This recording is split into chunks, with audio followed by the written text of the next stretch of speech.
नमस्कार दोस्तों। अब हम झूठे सच के भाग 2 के अगले वीडियो में पहुंच चुके हैं, यानी उसके खंड 2 के वीडियो की श्रृंखला में अगली कड़ी में पहुंच चुके हैं। अभी हम खंड 2 के 9वें प्रकरण में पहुंच चुके हैं, तो चलिए इसको आरंभ करते हैं। 31 मार्च की संध्या को सारे शरणार्थी कैंप बंद करवा दिए गए, परंतु पुनर्वास विभाग के दफ्तर में काम और अधिक बढ़ गया। दफ्तर में कर्ज देने और पाकिस्तान के शरणार्थियों की छूट गई संपत्ति के दावों को निपटाने का बहुत बड़ा काम प्रारंभ हो गया। यानी जो पाकिस्तान जो शरणार्थी थे उनको वो अपनी वस्तुओं को छोड़ के चले गए थे, तो उन पर जिन लोगों ने कब्जा कर लिया था या फिर दावा लगाया था कि ये मेरा है, तो इसके बहुत सारे मामले थे। तो इसके कारण इस विभाग का काम बहुत बढ़ गया था, यानी पुनर्वास विभाग का काम बहुत बढ़ गया था। ठीक है, अब इसके बाद देखते हैं एक दावे पर शीलो के पति का नाम देख तारा ठिठक गई।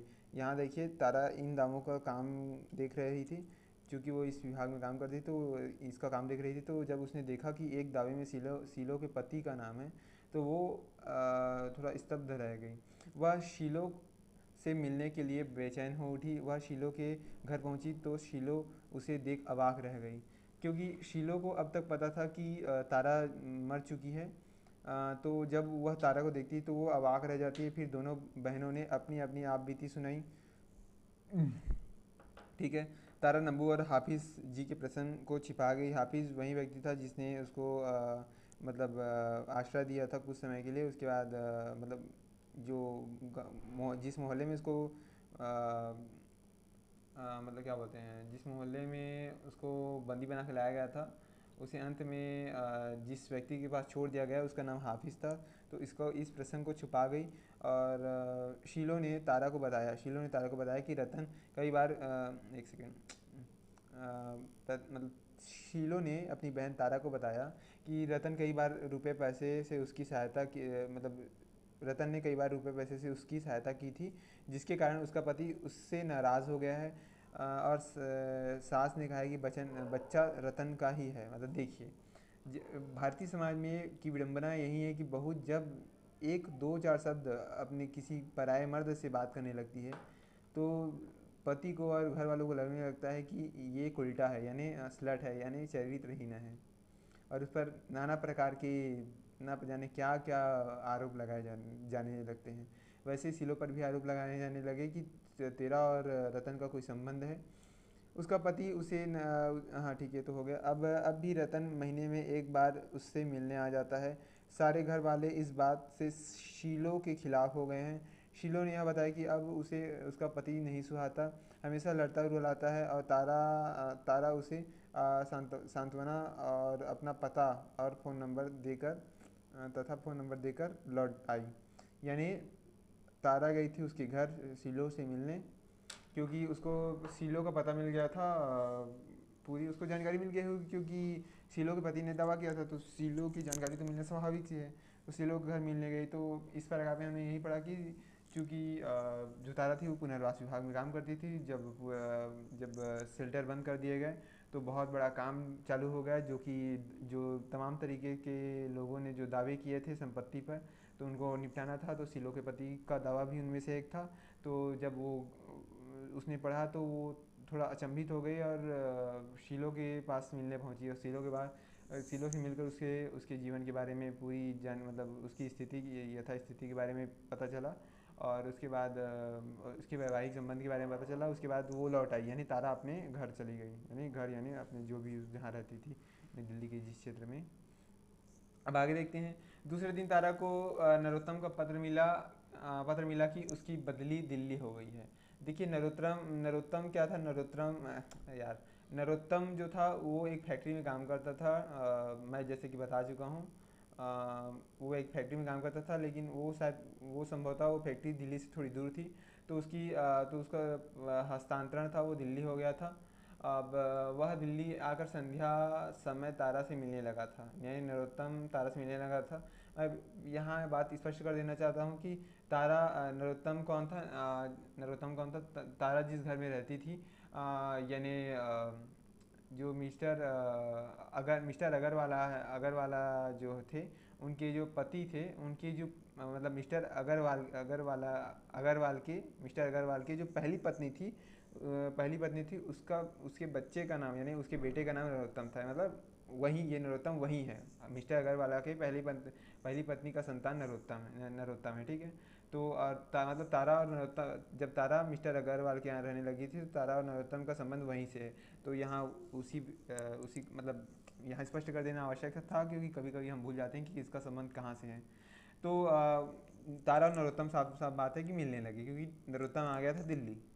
एक दिन नरोत्तम ने उससे कहा कि यदि तारा अनुमति दे दे तो वह तारा से वचनबद्ध होकर रावत जी की लड़की नीलम से विवाह करने से इनकार कर दे। रावत बहुत जोर दे रहे थे, परंतु तारा ने कहा कि वह उसे अपना भाई मानती है, ठीक है। नरोत्तम ने सदा के लिए अपनी बात वापस ले ली।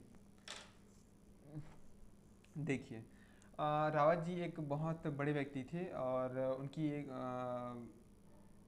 रावत जी कौन है बता देता हूँ कि ये संभवतः मुझे जहाँ तक याद आ रहा है कि मिस्टर अग्रवाल के यहाँ मिस्टर अग्रवाल नहीं, ये इनका मतलब रावत जी का परिचय तारा से था। और वो मिस्टर अग्रवाल के यहाँ आते जाते रहते थे, तो उन्हें अपनी लड़की के लिए नरोत्तम योग्य वर लगता था, और वो अपनी बेटी नीलम का विवाह उससे कराना चाहते थे।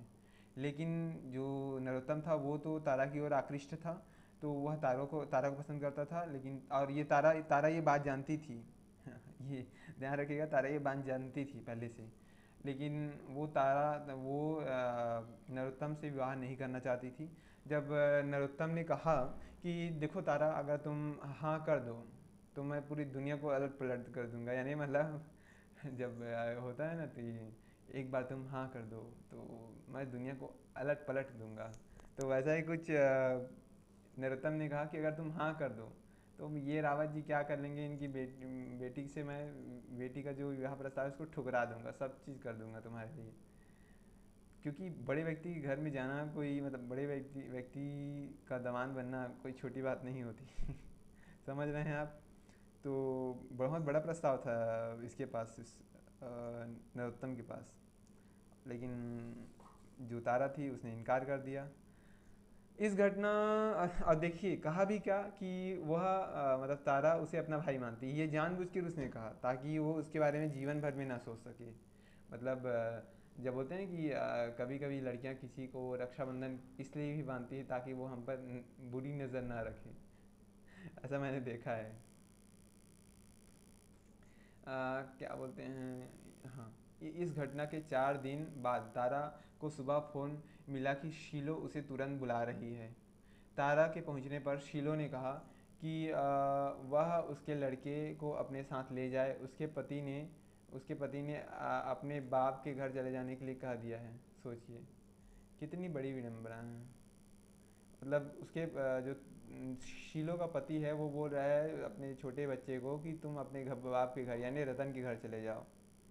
यानी उसका पति भी यह स्वीकारता है, यानी मानता है, यानी उसकी कल्पना है कि उसकी पत्नी का रतन से गैर नाजायज़ संबंध है, ठीक है। तो उसके बाद तारा जाकर अब तारा जब शीलो मतलब तारा माफ़ कीजिएगा, जब तारा शीलो की ये परेशानी सुनती है तो माफ़ कीजिएगा मैं क्या बोल रहा हूँ, सही बोल रहा हूँ ना, हाँ सही तो बोल रहा हूँ। जब तारा शीलो की परेशानी सुनती है कि उसका पति ऐसा ऐसा बोल रहा है, तो तारा क्या करती है कि तारा सबसे पहले रतन से बात करती है। रतन शीलो को रखने के लिए तैयार हो जाता है, यानी तैयार हो गया, और शीलो उसके घर चली गई, ठीक है। शीलो और रतन प्रसन्न और संतुष्ट थे, यानी चुपचाप रतन ने शीलो को स्वीकार कर लिया कि तुम आ सकती हो मेरे घर और अपने बच्चे को लेकर। और दोनों एक दूसरे मतलब ठीक ठाक रहने लगे, उनको कोई परेशानी नहीं थी, ठीक है। एक दिन तारा और मर्सी याद रखिएगा, मर्सी कौन है, मर्सी वही महिला है जो तारा के साथ एक कमरे में रहती है। और बातें मतलब तारा और मर्सी चाय पीते हुए बातें कर रही थी। माथुर आ गया। माथुर कौन था, जो मिस्टर चड्ढा कौन है, चड्ढा है मर्सी का प्रेमी है, एक जो कि नरोत्तम संभवतः जयदेवपुरी किसका, एक सेकंड में यहाँ तो लिखा हूँ, हाँ। न चड्ढा कौन है, नरोत्तम का जो पुराने मास्टर हैं और मर्सी का प्रेमी है। तो जो माथुर है वो चड्ढा का पुराना सहयोगी है, ठीक है। दोनों मतलब दोनों एक ही थाली के चट्टे बट्टे हैं, तो ये दोनों एक दूसरे को जानते हैं, पुराने सहयोगी हैं। उसने कहा कि कांग्रेस और नौकरशाही में कुनबा परस्ती और भ्रष्टाचार भर गया है। यानी कौन बोल रहा है, माथुर बोल रहा है कि कांग्रेस और नौकरशाही में कुनबा परस्ती और भ्रष्टाचार भर गया है। मर्सी ने कहा कि आज़ादी क्या हुई, पूंजीपतियों के हौसले और प्रभाव बढ़ गया। माथुर को तारा से सहानुभूति हो गई, वह उसका विवाह कराने की फिक्र में जुट गया, ठीक है। तो ये सब अपने अपना विचार कर रहे हैं, तो सब लोग एक दूसरे, अब मतलब माथुर भी अपना विचार रख रहा है, मर्सी भी अपना विचार रख रही है। और जब माथुर देखता है तारा की स्थिति, तो उसको बड़ी सहानुभूति होती है तारा से, और वह उसका विवाह कराने के लिए जुट जाता है। आमतौर पर पुरुषों की यही समस्या होती है कि वह किसी भी स्त्री को अकेला देखकर उसके विवाह के बारे में ही सोचने लगते हैं। आप सोचिए ना, कहीं बस किसी स्त्री से सबसे ज़्यादा प्रश्न क्या पूछा जाता है, तुम्हारा पति कहाँ है और तुम्हारी विवाह हुआ है कि नहीं। हमने स्त्रियों को उनकी अस्मिता, मतलब हमने स्त्रियों की अस्मिता उनके पतियों से जोड़ कर रख ली है। ये हमारे समाज की सबसे बड़ी खराबी है, या फिर विडंबना है कि हम स्त्री की पहचान उसके विवाह, उसके बच्चे, उसके पति से देखते हैं। कितनी गलत बात है। उसने तारा का परिचय मतलब जो माथुर जी थे, उन्होंने तारा का परिचय नित्यानंद तिवारी से करवा दिया, जो अलीगढ़ यूनिवर्सिटी में इतिहास के लेक्चरर थे, ठीक है, लेक्चरर था, ठीक है। तो ये जो माथुर जी हैं वो लगे पड़े थे कि कैसे भी करके जो तारा है उसका कुछ सेट हो। तो उन्होंने क्या किया कि एक अलीगढ़ का बंदा था, यूनिवर्सिटी में प्रोफेसर था, जिसका नाम था नित्यानंद तिवारी। उन्होंने क्या किया कि इससे बात करा दिया, उसका मतलब तारा को बात करा दिया। और तारा से वो मिलने आने लगा, यानी नित्यानंद तिवारी अलीगढ़ में रहता था, तो अलीगढ़ से वो मिलने आने लगा तारा को। परंतु तारा अपने विवाह के प्रसंग को सदैव टाल टाल जाती, यानी तारा हमेशा झेल रही थी कि बस ऐसा ही है कि मतलब वो विवाह के पक्ष में नहीं थी, क्योंकि उसने देख लिया था जीवन को। जिस तरह सोमराज ने उसको पीटा था विवाह के पहले दिन ही, केवल इस बात पर कि तुमने मुझे मतलब तुमने मेरे साथ विवाह करने से इनकार क्यों किया, नाराज़गी। और इस नाराज़गी को उसने अपने गुस्से से, मतलब नाराज़गी को पीट कर व्यक्त किया, ठीक है। तो अब हम इसके बाद अब हम पहुंच चुके हैं 10वें प्रकरण में। तो चलिए, अब इतना सारा पढ़ चुके हैं हम, उसमें हमने लगभग 16 कितने प्रकरण थे उतने पढ़े। इसके बाद हम इसमें के 10वें प्रकरण पहुंच चुके हैं, अभी ये 10 प्रकरण लगभग और बचे हैं। चलिए आगे बढ़ते हैं। सन 1948 में जालंधर में पुरी की सोमराज से भेंट हुई, भेंट हो गई थी, ठीक है। तो याद रखिएगा 1948, मतलब कहानी के लिए बोल रहा हूँ कि 1948 में जालंधर में पूरी यानी जयदेवपुरी की सोमराज से भेंट हो गई थी। यानी चूँकि तारा का पति सोमराज था, तो पूरी की जो भेंट हो गई थी सोमराज से हो गई थी। उसके पिता सुखलाल का देहांत हो गया था, मतलब सोमराज का जो पिता था सुखलाल, उसका देहांत हो चुका था। मास्टर जी आदि उसके यहाँ मातम फुर्सी यानी मातम मनाने के लिए चले गए। पूरी अब सूत जी का दाहिना हाथ और एक प्रभावशाली व्यक्ति बन गया था, यानी उसके अखबार के कारण उसकी प्रसिद्धि इतनी बढ़ गई थी कि वो एक प्रभावशाली व्यक्ति बन गया था। सोमराज ने पुरी के प्रति आदर और आत्मीयता प्रकट की। सोमराज ने पुरी के प्रति आदर और आत्मीयता प्रकट की, ठीक है, मतलब दोनों के बीच अच्छे संबंध थे। दोनों परिवारों में आना जाना आरंभ हो गया। सोमराज को अपने चचेरे भाई की पत्नी शांति से अनुचित संबंध था। सोमराज का अपने चचेरे भाई की पत्नी शांति से अनुचित यौन संबंध था, मतलब संबंध था जो भी है।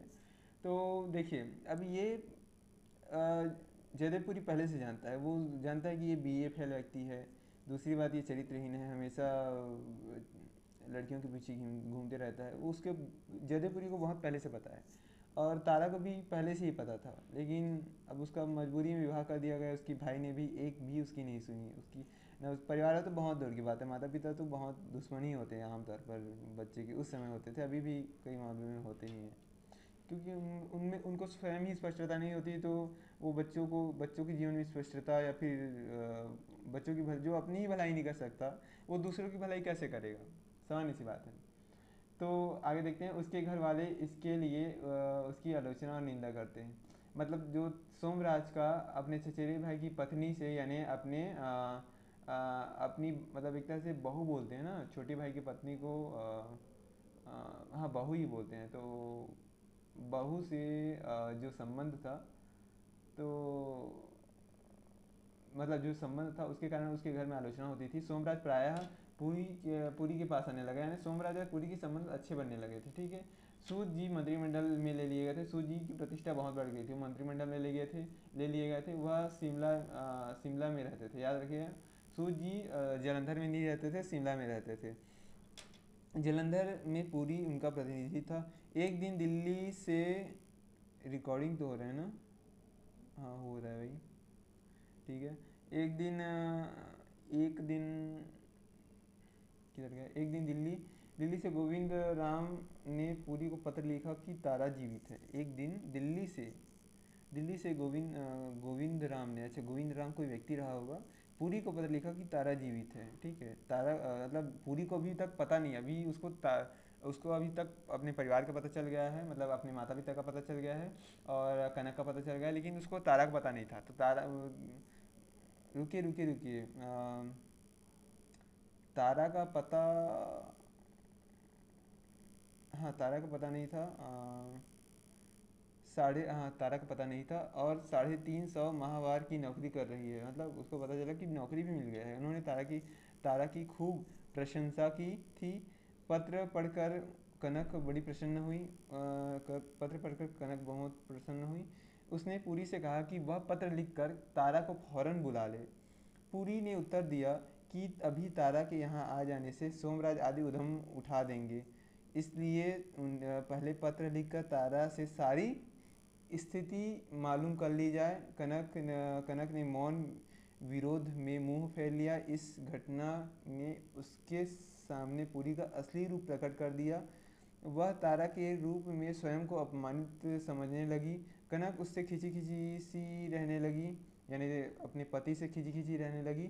3 सप्ताह बाद पुरी ने उसे बताया कि तारा ने उसके पत्र का उत्तर तक नहीं दिया।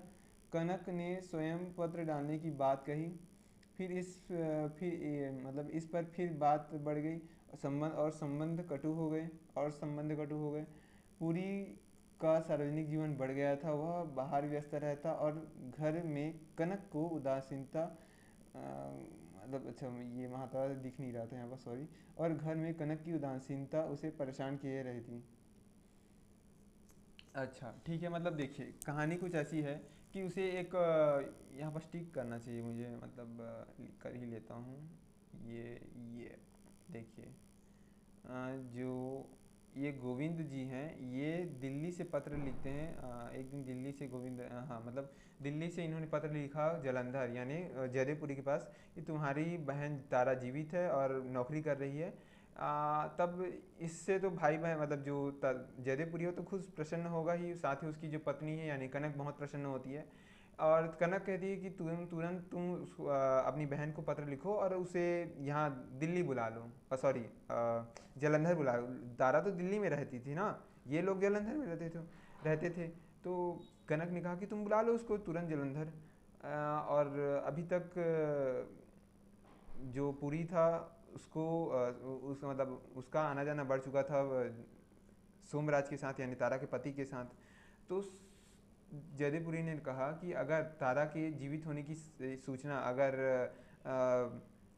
उसके पूर्व पति सोमराज को हो जाए, जो अभी तक सोच रहे हैं कि तारा मर चुकी है, मतलब सोमराज के परिवार वालों को पता, मतलब उनका अनुमान है, मतलब उनको इस बात की सूचना है, मतलब सूचना नहीं कहना चाहिए उन्हें, उनको इस बात का अंदाज़ा है, मतलब उनकी कल्पना है कि संभवतः जब उनके घर में मुसलमानों का हमला हुआ था तो संभवतः घर से कूदी तो उसकी मृत्यु हो गई होगी, ऐसा उनके परिवार वालों का मानना है, सोमराज के परिवार वालों का।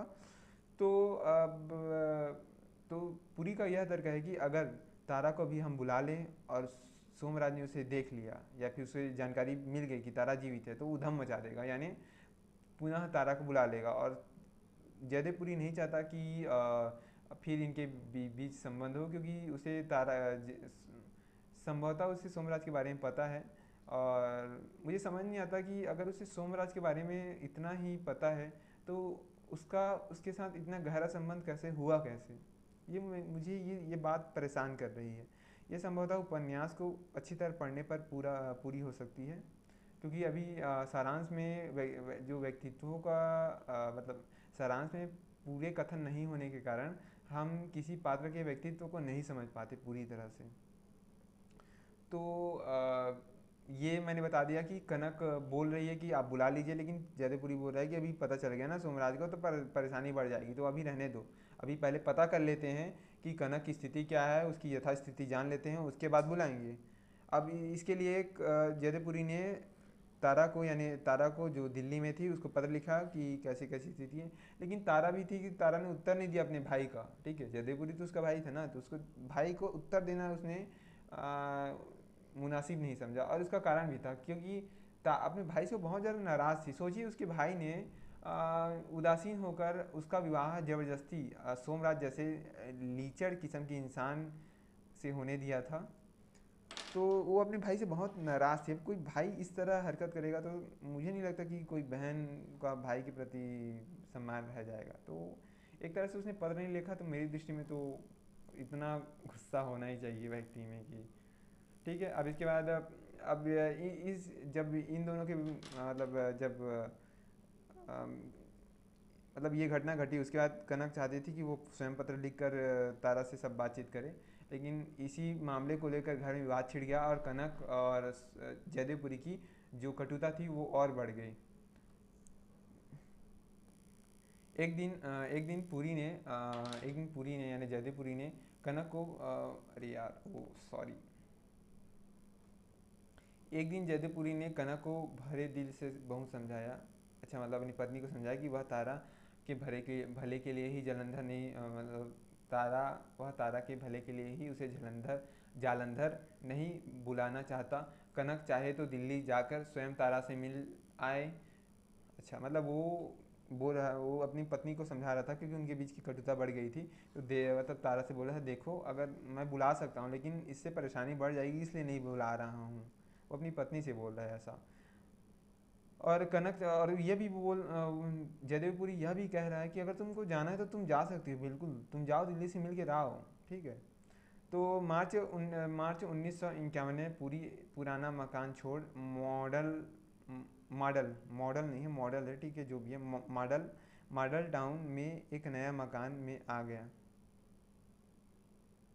ठीक है। उसने यह मकान 2,500 रुपये सालाना की किस्त पर लिया था, यानी बहुत महंगा पड़ा था उसको। 2,500 उस समय की बात बहुत बहुत बड़ी चीज़ होती है। उस समय तो 100 एकड़ में गाँव में खेत आते थे, एक 50 रुपये 40 रुपये में खेत आते थे। तो सोचिए कितना बहुत बड़ी रकम है। तो उसने बहुत महंगे में मॉडल टाउन में घर लिया था, जो कि जालंधर का एक क्षेत्र था। याद रखिए, जालंधर के ही दूसरे क्षेत्र में उसने घर लिया है। मगर नए मकान में आ जाने से खर्च बढ़ गया। इसी उलझन में वह कभी कभी कनक पर झुंझला उठता, यानी वो कभी कभी इसका दोष अपनी पत्नी को भी देने लगता। एक दिन सूरज प्रकाश नामक उसके परिचित एक प्रकाशक ने पुरी से आग्रह किया कि वह उससे रुपये उधार लेकर अपनी प्रेस में एक और नई मशीन लगा ले। पुरी ने प्रस्ताव स्वीकार कर लिया। पूरी टेक्स्ट बुक्स कमेटी का सदस्य भी था। यदि देखिए ये इतना इम्पोर्टेंट नहीं है, इसके बारे में तो कहानी में उतना ट्विस्ट नहीं है।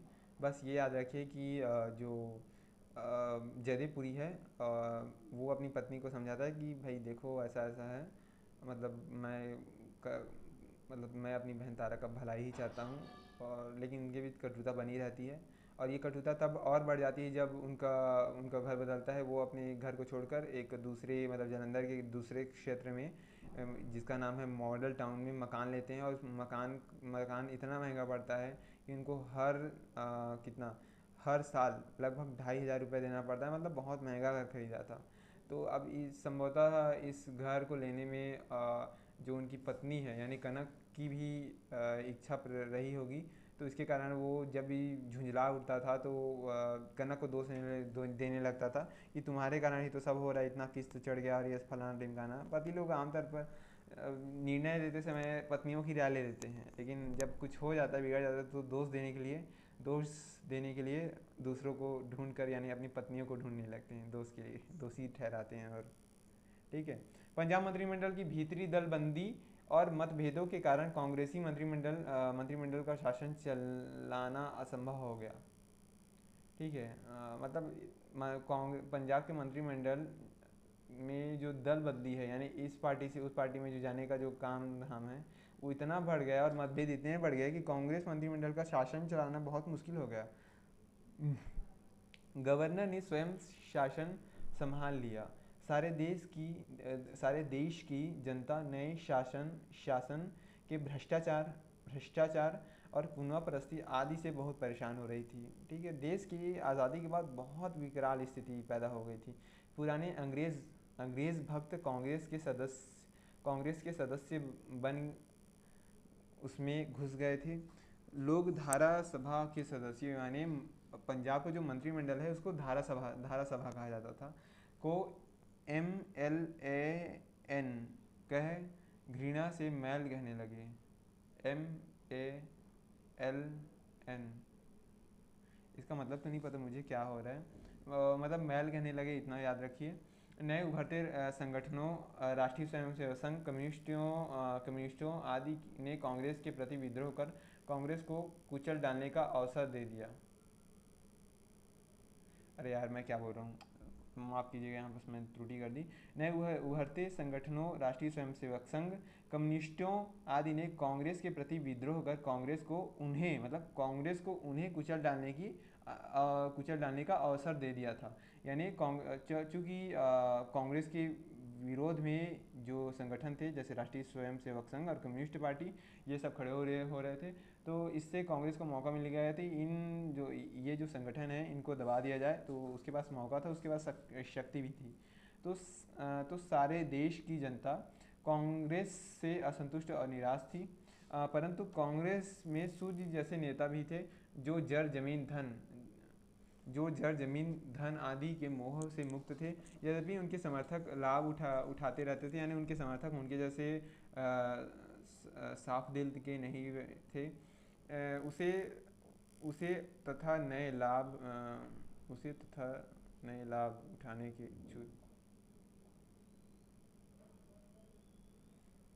ये कहना क्या जाता है, उठाने के इच्छुक लोग सूत जी के कट्टर समर्थक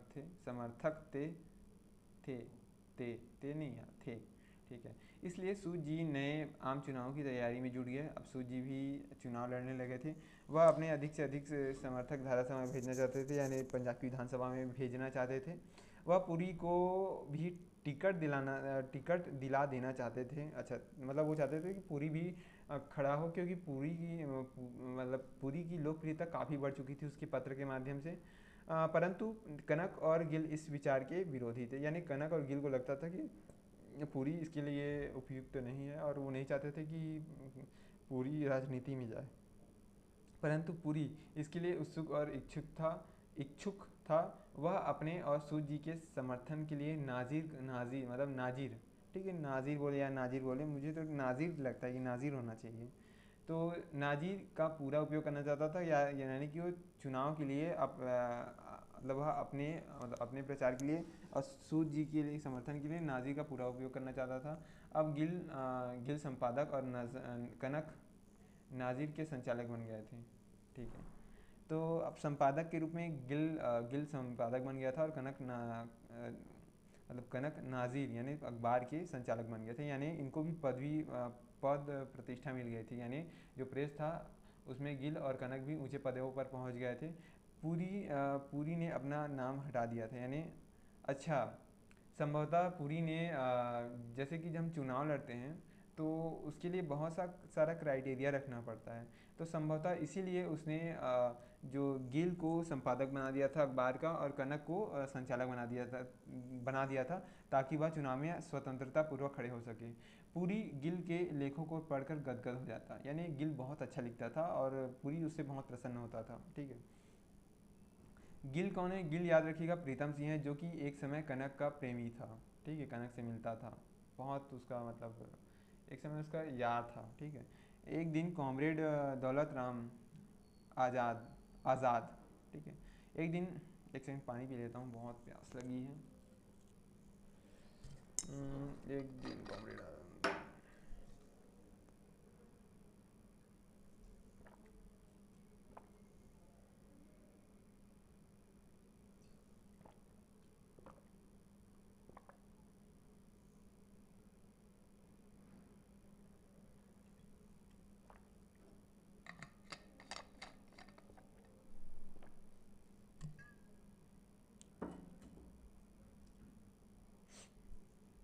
एक दिन कॉमरेड दौलत राम आज़ाद, जिसके साथ गिल ने आज़ादी के संघर्ष में खुलकर भाग लिया था, जेल से छूटकर गिल से मिलने आया था।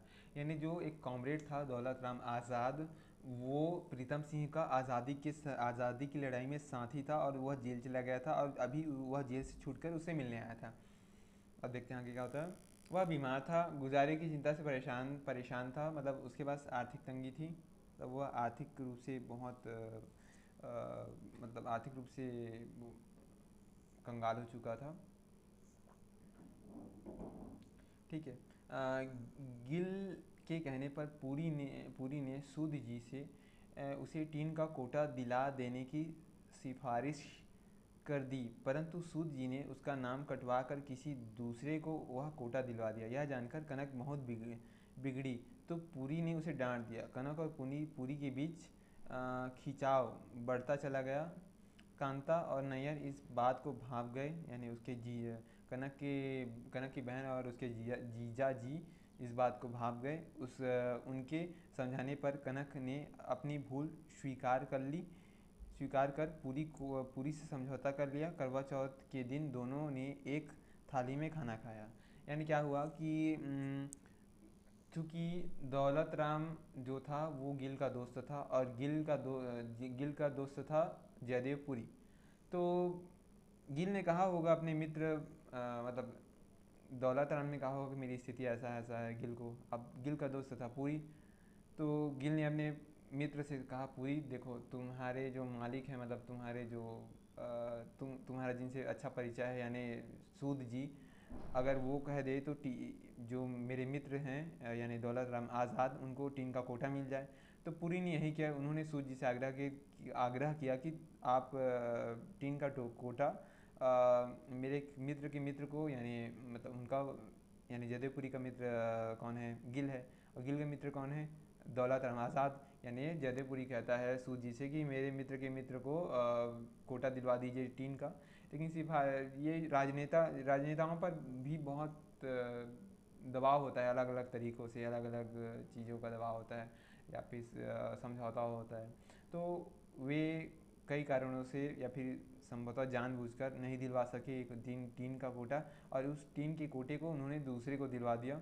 ये जानकर अब कनक को बहुत गुस्सा आया, क्योंकि जो कनक थी वो एक समय कम्युनिस्ट विचारधाराओं से प्रभावित थी और गिल उसका अच्छा मित्र भी था। तो जब उसने देखा कि सूद जी ने ऐसा ऐसा कर दिया है, मतलब जो जिस बात के लिए आग्रह किया गया था उसके विपरीत काम कर दिया है, तो जो कनक है वो मतलब कनक और पूरी, इस बात को लेकर कनक और पूरी के बीच विवाद हो गया। कनक के जो दीदी और जीजा जी थे उन्होंने समझाने का प्रयास किया। कनक समझ गए और उसने अपने पति यानी पुरी से माफ़ी मांग ली। और इसमें वास्तव में पुरी की कोई गलती भी नहीं थी, जहाँ तक इस सारांश में जो लिखा है उसके अनुसार पुरी की कोई विशेष गलती नहीं थी, उसने तो आग्रह किया था, लेकिन अब राजनेता क्या करेंगे अब उसको क्या पता। और कनक को भी बाद में एहसास हुआ होगा कि इसमें पुरी की गलती ही क्या है। ठीक है, अब इसके आगे देखते हैं। 11वें प्रकरण में आ चुके हैं, अभी 9 प्रकरण, सॉरी 10 प्रकरण बचा हुआ है लगभग 10, मुझे पता नहीं अभी प्रकरण इसमें है भी कितने मैं सीधा पढ़ रहा हूँ। तारा को नौकरी करते 2 वर्ष हो गए थे। अब उसके जीवन में स्थिरता आ गई थी। अच्छा, तारा 2 वर्ष बीत गए थे उसको नौकरी करते। शीलो को रतन की जिद के कारण उसके सास ससुर ने स्वीकार कर अपने घर बुला लिया। यानी क्या हुआ कि तारा, ये तो हो गया, मतलब जो शीलो थी वो रतन के यहाँ रहने लगी थी। और रतन बार बार अपनी माता पिता, मतलब बार बार अपने माता पिता से आग्रह करके उसने अंत में अपने माता पिता को मना ही लिया शीलो के लिए। और उसके मतलब रतन की माता पिता यानी शीलो के होने वाले सास ससुर ने उसको स्वीकार कर लिया और अपने घर बुला लिया।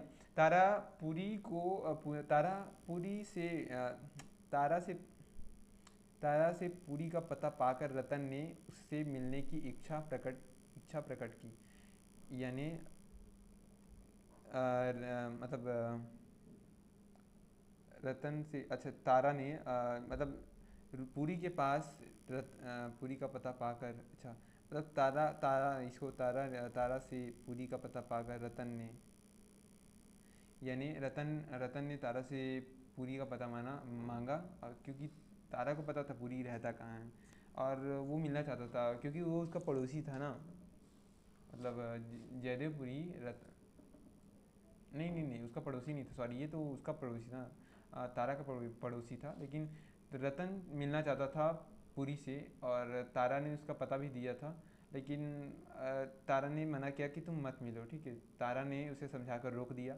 बाद में रतन के पिता ने, अब ये बूढ़े लोग को बहुत परेशानी होती है ये सब से, तो ये सब बातों से देखिए क्या होता है आगे में। रतन के पिता ने ही तारा के संबंध में पुरी को पत्र लिखा, ठीक है। अब इसके पिता ने बीच में एंट्री मार दिया कि मैं बताता हूँ ना उसके भाई को कि तुम्हारी बहन यहाँ है, ठीक है। तो तारा ने अपने भाई का पत्र पाकर यानी रतन के पिता ने पुरी को पत्र लिखा होगा, तो पुरी ने अपने बहन को पत्र लिखा होगा। उसके बाद ये इसलिए यहाँ पर लिखा है कि तारा ने अपने भाई का पत्र पाकर खूब सोचा और फिर मतलब गढ़े लिखा है, लेकिन गड़े रहना चाहिए, गड़े अतीत को न उखाड़ने के लिए पत्र का उत्तर न देना ही उचित समझा। तो ये संभवतः हमने जो पीछे पढ़ा ना कि उसने जब कनक बोलती है कि मतलब जो जयदेवपुरी बोलता है कि मैं अपनी बहन से को पत्र लिखकर पहले यथास्थिति जान लूँ, तभी हम अपनी बहन के जीवित होने की सूचना उसके पति, मतलब उसके पूर्व पति सोमराज को दें। तो उसने जब जयदेवपुरी ने तारा को पत्र लिखा तो पत्र का उत्तर नहीं मिला। पत्र का उत्तर नहीं मिला था जो हम पहले प्रकरण में मतलब इससे पूर्व के प्रकरण में पढ़ चुके हैं। तो जो उत्तर नहीं मिला था उसके बीच की कहानी इसमें दी है। मतलब इधर क्या हुआ मतलब जयदेवपुरी और उसकी पत्नी की घर की बात दी गई थी कि उन्होंने पत्र लिखने का प्रयास किया, पत्र लिखा भी और गया भी, लेकिन उत्तर नहीं आया। तो ये उत्तर यहाँ, मतलब ये उत्तर के जो उत्तर नहीं आया तो उसकी घटना यहाँ दी गई है कि तारा के पक्ष में क्या हुआ, मतलब तारा के दृश्य में क्या हुआ, यानी उसके आसपास का माहौल कैसा था उसके बारे में दिया है। तारा ने अपने भाई का पत्र पाकर खूब सोच, ये तो हो गया। मई 1950 में तारा सेंट्रल सेक्रेटरीट की सर्विस के चुनाव में ले ली गई, यानी वह चुनाव जीत गई। सर्विस से तारा सेंट्रल सेक्रेटरीट यानी केंद्र सचिवालय में सर्विस के लिए चुन ली गई। वह अंडर सेक्रेटरी के रूप में, बाबरे, अंडर सेक्रेटरी के रूप में नारी कल्याण केंद्रों की अध्यक्ष के पद पर काम करने लगी। ये बहुत बड़ा पद होता है। मतलब सोचिए, केंद्रीय सचिवालय में मतलब सर्विस के लिए ले ली गई, वो भी अंडर सेक्रेटरी के रूप में। ठीक है, अंडर सेक्रेटरी के रूप में नारी कल्याण केंद्रों की अध्यक्ष के पद पर काम करने लगी। ठीक है, तो नारी कल्याण केंद्रों में अध्यक्ष के पद पर काम करने लगी। इतना बड़ा पद मिला उसे अंडर सेक्रेटरी के रूप में, सोचिए। मतलब ये होता है कि ये इसका अंडर सेक्रेटरी एक समझिए कि अब जो भी है छोड़िए, इसको बताऊंगा तो समय जाएगा। उसका वेतन बढ़ गया। जुलाई में चड्ढा अपने अज्ञातवास को त्याग प्रकट हो गया। यानी चड्ढा चूँकि फरार था तो वो अपने अज्ञातवास को त्याग कर वह प्रकट हो गया, यानी और मर्सी ने उसे अपने साथ रख लिया, ठीक है। मतलब अब घर में 3 लोग हो गए। तारा और मर्सी तो एक ही साथ रहते थे। अब उनके घर में एक आदमी और इंटर कर गया, कौन? मिस्टर चड्ढा, ठीक है। अब यहाँ माथुर और अन्य कॉमरेड आते और बहसें होती रहती, ठीक है, होती रहती। माथुर कम्युनिस्टों पर बाहर से प्रेरणा और सहायता लेने का आरोप लगाता और चड्ढा उसका उत्तर देता। वहाँ का यह जमघट और बहसबाजी देख तारा ऊब उठी। अब उसके बाद क्या है, किसी दूसरी जगह रहने के लिए मकान तलाशने लगी। उसके डिप्टी सेक्रेटरी बत्रा मेहता ने भी सलाह दी, ने भी यही सलाह दी, ठीक है। मतलब जब इतना बहस का वातावरण था और वो सरकारी नौकरी में थी, तो इन सब चीज़ों में उसकी उसकी गतिविधि होना उसके लिए हानिकारक हो सकती थी। तो उसके डिप्टी सेक्रेटरी ने भी सलाह दिया, यानी उच्च अधिकारी ने भी सलाह दिया कि आपको यहाँ नहीं रहना चाहिए। कम्युनिस्ट, अब आगे क्या है, कम्युनिस्टों का संग साथ एक सरकारी अफसर के लिए ठीक नहीं था। देखिए, मतलब बत्रा मेहता भी कहे उन बत्रा मेहता उनसे कहते हैं कि कम्युनिस्टों का संग साथ एक सरकारी अफसर के लिए ठीक नहीं है। काफ़ी दौड़ धूप के बाद उसे पंचकुइया रोड पर एक मकान मिल गया, ठीक है। अब वो मकान खोज रही थी, दूसरा मकान, अब उसे मकान मिल गया।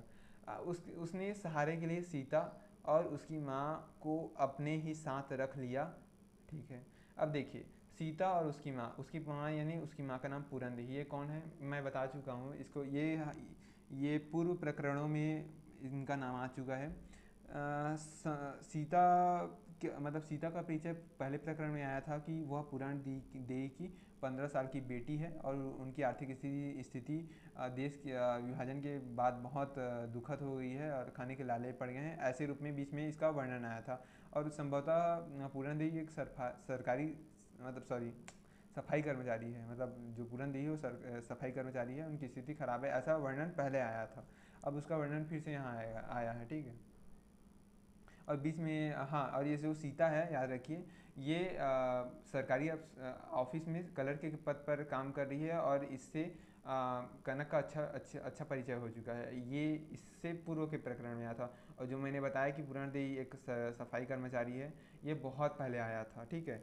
नए मकान में माथुर और नरोत्तम उससे मिलने आते रहते थे, ठीक है। तो नया मकान में अब शिफ्ट हो गई, किसके साथ? सीता। मतलब अब जब तारा, माफ़ कीजिएगा, हाँ, तारा, तारा सही बोल रहा हूँ, तारा। तारा जब नए घर में चली गई, अब उसको बड़ा पद मिल गया है भाई। भाई ऐसी वैसी नहीं, अंडर सेक्रेटरी बन गई है, बहुत पैसा मिल रहा है उसको, छोटा मोटा पद नहीं है। तो अब उसने नया घर लिया, उसमें उस घर में कौन कौन रहते थे? तारा रहती थी और सीता रहती थी और उसकी माँ पूरनदेवी रहती थी, यानी 3 लोग रहते थे, ठीक है। और उसके घर में ये माथुर और नरोत्तम लोग हमेशा मिलने आते रहते थे, ठीक। अब आगे चलते हैं। तारा को नया मकान दफ्तर के क्लर्क खुशीराम मेहता की सहायता से मिला था, ठीक है। तो तारा के दफ्तर में एक क्लर्क था, खुशीराम मेहता। अब इस क्लर्क के बारे में देखते हैं आगे। क्लर्क के बारे में देखते हैं। मेहता ने अपनी बेटी गुड्डी का नाम तारा के नाम पर तारा रख दिया था। यानी संभवतः ये जो मेहता था, खुशीराम मेहता था, वो तारा की बड़ी इज्जत करता रहा होगा, तभी उसने अपनी बेटी का नाम तारा रख दिया। डॉक्टर प्राणनाथ सरकार के परामर्शदाता बन गए थे। यानी याद रखिए, जो प्राणनाथ थे वो बहुत मतलब पहले ही पढ़ चुके हैं कि जो प्राणनाथ थे उनको विश्व युद्ध के समय सरकारी सलाहकार के रूप में रखा गया था, या परामर्शदाता के रूप में कह सकते हैं। तो जब देश आज़ाद हुआ, उसके बाद भी इन्हें आर्थिक परामर्शदाता के रूप में मतलब सरकार ने रखा था।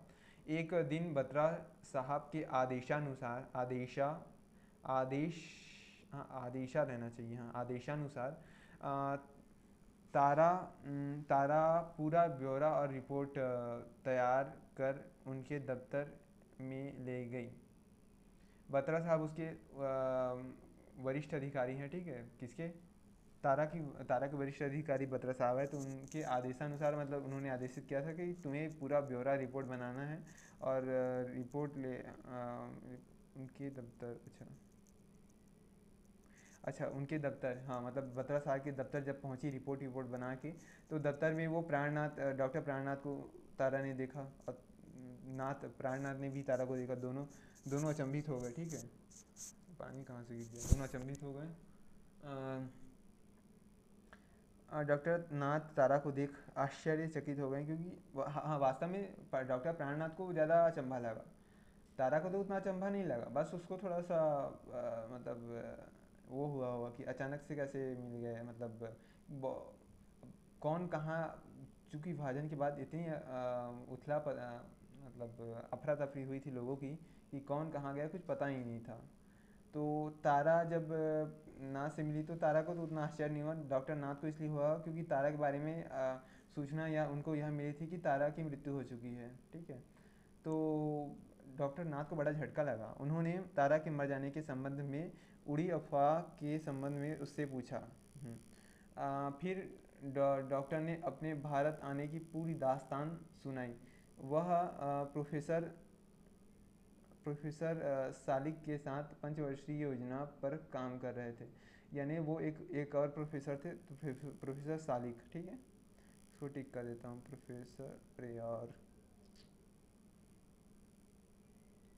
ये पंजाब पंजाब पंजाब खुदा सिम सिम। ठीक है, तो प्रोफेसर सालिक के साथ पंचवर्षीय योजना में कौन काम कर रहे थे, डॉक्टर प्राणनाथ। फिर उन्होंने उससे पूरी और पूरी उसकी उन्होंने उससे पूरी उसकी ससुराल माता पिता के संबंध में पूछा। यानी डॉक्टर प्राणनाथ ने उसके पूरे परिवार के बारे में पूछा कि तुम्हारे ससुराल में कैसे है, माता पिता क्या है, पूरी कहाँ है। और तारा ने बता दिया। तारा को सब लगभग सभी चीज़ों की जानकारी थी। ठीक है, उस दिन कोई सरकारी काम नहीं हो सका। पूरा दिन ये सब बात करने में चला गया तो सरकारी काम कहाँ हो गया, ऑफिस में। ठीक है, इसके बाद दोनों बाहर जाकर एक रेस्तरा में चाय पी और मतलब रेस्तरा में चाय पी और अपने अपने घर चले गए। ठीक है, सीता तारा के साथ रहते रहते पहले से संभल गई थी, परंतु अब फिर अकुलाने लगी थी, व्याकुल होने लगी थी। अब वो लगभग उसका विवाह का उम्र हो गया था। और जब ये जो 21-22 साल का समय ऐसा होता है कि मतलब कहते हैं ना कि प्रकृति ने इंसान को कुछ ऐसा ही बनाया है कि जब तक उसके शरीर में ऊर्जा रहती है तब तक उसमें काम वासना छाई रहती है। और जैसे ही उसमें क्षमता गई काम वासना की तो उसका शरीर झुकने लगता है। तो जब 21-22 साल तक प्यूबर्टी यानी यौन परिपक्वता की उम्र आने लगती है, तब मन में तो मन बड़ा उदास रहने लगता है, तन्हाई होने लगती है। ऐसी कुछ स्थिति सीता की थी। इसीलिए कहा जाता है कि अगर व्यक्ति को विजडम लिटरेचर यानी बोध साहित्य के बारे में या व्यक्ति अपने आप को जाने, यानी बोध साहित्य के माध्यम से अपने आप को जाने, तभी वह इन चीज़ों से दूर रह सकता है। अब इसीलिए दर्शन का और विजडम लिटरेचर का हमारे जीवन में महत्व है। वो इन सब परेशानियों से हमें मुक्त करता है। तो तारा के पास तो ये था नहीं, तो वह होने लगी थी व्याकुल, आकुल। ठीक है, तारा ने प्रयत्न कर मेहता यानी मेहता यानी कौन मेहता, याद रखिए, मेहता यानी खुशीराम मेहता, जो उनके क्लर्क थे, यानी क्लर्क अपने क्लर्क के मेरे लड़के के साथ उसका विवाह करा दिया। ठीक है, ठीक है। दूसरे दिन दफ्तर का काम समाप्त कर तारा रविवार को डॉक्टर नाथ को अपने यहाँ भोजन करने का आमंत्रण दे आई। यानी उसने डॉक्टर नाथ को आमंत्रित किया भोजन के लिए। डॉक्टर ने बातों ही बातों में कहा कि उसकी बीवी को तो किसी बात का सलीका नहीं है।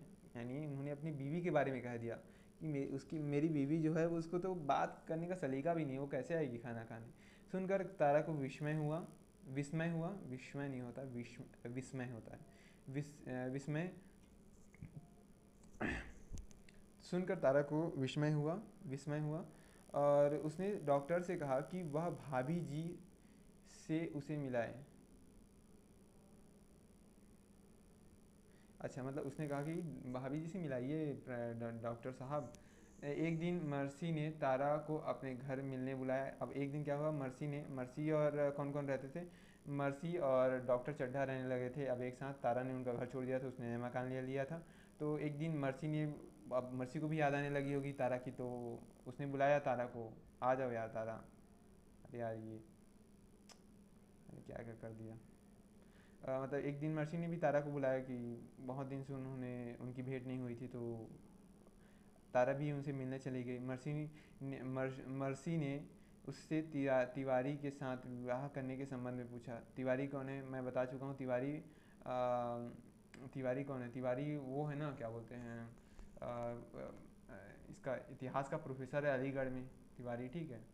उसका नाम कुछ था, मैं नाम भूल रहा हूँ। तो तिवारी जो था वो इतिहास का प्रोफेसर था अलीगढ़ में, जो उससे मिलने आता था।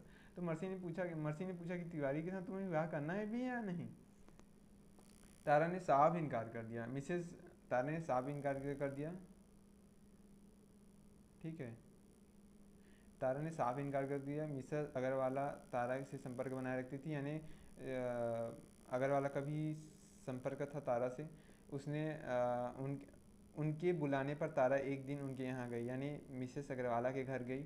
वहीं उसने डॉक्टर श्यामा और मिस्टर डे को लेकर अनर्गल बातें सुनी। यानी उसने डॉक्टर श्यामा और मिस्टर डे के बारे में गंदी बातें सुनी, कुछ अनर्गल, कुछ व्यर्थ की बातें सुनी। कहाँ? मिसेस अग्रवाला के यहाँ, ठीक है। अक्सर अब इसके बाद क्या है? अक्सर मिलने पर तारा ने, अच्छा अक्सर नहीं अवसर है, माफ़ कीजिएगा, मुझे यहाँ बस का लगा। अवसर मिलने पर तारा ने डॉक्टर श्यामा से इस बात की चर्चा की, तो श्यामा ने अपने जीवन का सारा दुख, दैन्य विवशता उसके सामने उड़ेल दी। सुनकर तारा कल्पना में डूब गई। दुखों और व्यथा का अंत नहीं है। कहीं शारीरिक दुख है तो कहीं मानसिक, ठीक, कहीं शारीरिक दुख है तो कहीं मानसिक। यानी अग्रवाला के घर गई तो उसको श्यामा और डॉक्टर डे के बारे में कुछ बातें पता चली। जब उसने श्यामा से पूछा कि तुम्हारे बारे में मुझे ये बातें पता चली है, क्या है तुम्हारे जीवन, मतलब तुम्हारे जीवन में चल क्या रहा है, तो श्यामा ने अपने दुख भरी दास्तान, पूरी राम कथा उसे सुनाई, ठीक है। तो वैसी बात सही होता है कि हम कभी कभी किसी के बारे में किसी से किन्हीं से सुन लेते हैं और उस पर बिना प्रमाण के उन बातों पर हम विश्वास कर लेते हैं। ये अक्सर अधिकांश बातें जो लोग दूसरों के बारे में बताते हैं वो भ्रामक ही होती है, और विशेष रूप से ऐसे लोगों से हम जब सुनते हैं जो प्रामाणिक नहीं हैं, तो उनसे सुनी हुई बातें अक्सर झूठी ही निकलती हैं। दिल्ली आम चुनावों के बवंडर के कारण क्षुब्ध थी। सभी लोग जानते थे कि शासन में धांधली और अयोग्यता के बावजूद विजय कांग्रेस को ही होगी, और कांग्रेस की ही होगी। विरोधी दल परस्पर एक दूसरे के दुश्मन थे। एक दिन तारा ने डॉक्टर नाथ को फ़ोन कर मिलना चाहा और आग्रह किया कि वह भाभी से अवश्य मिलवा दे, परंतु डॉक्टर नाथ अकेला ही आया। इससे तारा को बहुत बड़ी निराशा हुई। चुनाव में कांग्रेस की विजय हो चुकी थी। 30 कम्युनिस्ट चुनकर लोकसभा में आ गए थे। फिर सारा काम पूर्ववत चलने लगा। तारा को बदली क्या, अच्छा तारा को नहीं यार, ये मात्रा मुझे समझ नहीं आता, बहुत सारा ऐसा लगता है कि क्योंकि यहाँ बस स्पष्ट रूप से लिखा नहीं होता। देखिए आप यहाँ पर देख सकते हैं, तारा की बदली उद्योग और व्यापार विभाग में हो गई थी। यानी अब तक वो एक दूसरे विभाग में करती थी सेक्रेटरी के रूप में, लेकिन अब उसकी तारा की बदली हो चुकी थी उद्योग और व्यापार विभाग में। एक दिन नरोत्तम ने उसे बताया कि डॉक्टर नाथ अविवाहित हैं। क्योंकि देखिए नरोत्तम डॉक्टर नाथ से अच्छी तरह परिचित था। तो एक दिन नरोत्तम ने बताया कि डॉक्टर नाथ का अविवाहित है। सुनकर तारा अचंभित हो गई थी। अरे यही कैसा हो सकता है, डॉक्टर नाथ ने तो मुझसे उस दिन कहा था कि मैं अपनी पत्नी की हरकतों से परेशान हूँ। तो सोचने लगी तारा कि ऐसा कैसे हो सकता है, मतलब डॉक्टर प्राणनाथ मुझसे क्यों झूठ बोलेंगे, और इस मामले में, और मैं उनकी लगती कौन है कि वो मुझसे ये बात छुपा कर कुछ पा लेंगे। उसको बड़ा विस्मय हुआ। और अक्सर जब कोई ऐसा व्यक्ति झूठ बोलता है ना जो झूठ नहीं बोल सकता, तो हमें बड़ा विस्मय होता है। कुछ ही दिनों पहले ही मेरे साथ ऐसा हुआ था। एक व्यक्ति पर मैं, मतलब काफ़ी मुझे भरोसा था, और उसने अचानक से झूठ बोला, और मैं सन्न रह गया कि ये व्यक्ति कैसे झूठ बोल सकता है। तो कभी कभी हम लोगों पर भरोसा करने लगते हैं कि ये मुझसे झूठ नहीं बोलेगा, लेकिन कभी कभी और अक्सर बहुत सारे लोग झूठ बोल देते हैं हम लोगों से, और अनावश्यक चीज़ों पर, तो हमें बड़ा क्रोध भी आता है। तो वैसे ही तारा को बहुत गुस्सा भी आया और विस्मय भी हुआ, ठीक है। मिलने पर अब तारा को बड़ा तारा बहुत स्वाभिमानी लड़की थी, तो उसने डॉक्टर को उलाहना दिया कि आपने ऐसा क्यों किया, आपने मुझसे झूठ क्यों बोला, ठीक है। उलाहना दिया तो तब डॉक्टर ने बताया कि वह बीबी तो उनका बुढ़ा अर्दली भूप सिंह है, ठीक है। मतलब उनकी संभवतः ये बीवी का मतलब उनका बुढ़ा यानी संभवतः उनके पिता का नाम होगा, मतलब ये बुढ़े से तात्पर्य उनके पिताजी से है। तो बूढ़े अर्दली सिंह यानी उनके पिता अर्दली सिंह, मतलब वो बीवी के मतलब वो अपने पिता से परेशान थे। तो लोग बीवी से परेशान होते हैं, तो उन्होंने अपने पिता को ही बीवी के रूप में प्रस्तुत करके ऐसा मतलब एक तरह से व्यंग्यात्मक रूप में कहा था कि मैं मतलब मैं अपने बीवी की हरकतों से परेशान हूँ, यानी अपने पिता को बीवी के रूप में मतलब अपने पिता की व्यंजना बीवी के रूप में करके उन्होंने ये कथन कहा था, मतलब तारा से कहा था कि मैं अपनी बीवी की हरकतों से परेशान हूँ, ठीक है। अब हम पहुँच चुके हैं 12वें प्रकरण की ओर। अब इसके बाद प्रकरणों का जो आकार है वो छोटा होने लगेगा। चलिए आगे बढ़ते हैं। हाँ, यहाँ क्यों दर्द हो रहा है यार। चलिए। अब पुरी और नैयर में आत्मीयता बढ़ गई थी। देखिए, पुरी और नैयर में आत्मीयता बढ़ गई थी। पुरी उसका कृतज्ञ भी था, परंतु उसके द्वारा किए गए पुराने उपेक्षा भरे व्यवहार और अपमान के कारण उससे क्रुद्ध भी था। क्योंकि कई बार जब पुरी और कनक के बीच दोस्ती का या फिर परिचय का संबंध था, तो और जब कई बार जब नैयर ने पुरी और कनक को बाहर घूमते हुए देखा था, तो पुरी को बहुत फटकार लगाया था। तो इन सब अतीत की जो यादें थी, ये सब जो अतीत की यादें थी, इसके कारण पुरी को कभी कभी नैयर पर गुस्सा भी आता था। लेकिन वो नैयर के जो उपकार है, जैसे कि नैयर ने उसे जेल से छुड़वाया था, और जो उसका प्रेस था, मतलब प्रेस था जब वह घोटाले में मतलब उस पर उसके प्रेस पर जब न्यायालय ने दावा कर दिया था, यानी एक व्यक्ति ने क्या किया था कि एक जो उसका मतलब जिसके साथ पुरी ने व्यापार प्रेस का काम शुरू किया था, यानी रिखी राम के साथ जो प्रेस का काम शुरू किया था, उसमें रिखी राम ने धोखा दिया था। उसने प्रेस के नाम पर कुछ पैसे उधार लेकर रफू चक्कर मतलब उसने कुछ पैसे उधार ले लिया था और रफू चक्कर हो गया था। इसके कारण जिस व्यक्ति ने उधार लिया था उसने उसके प्रेस पर दावा किया, यानी पुरी के प्रेस पर दावा किया।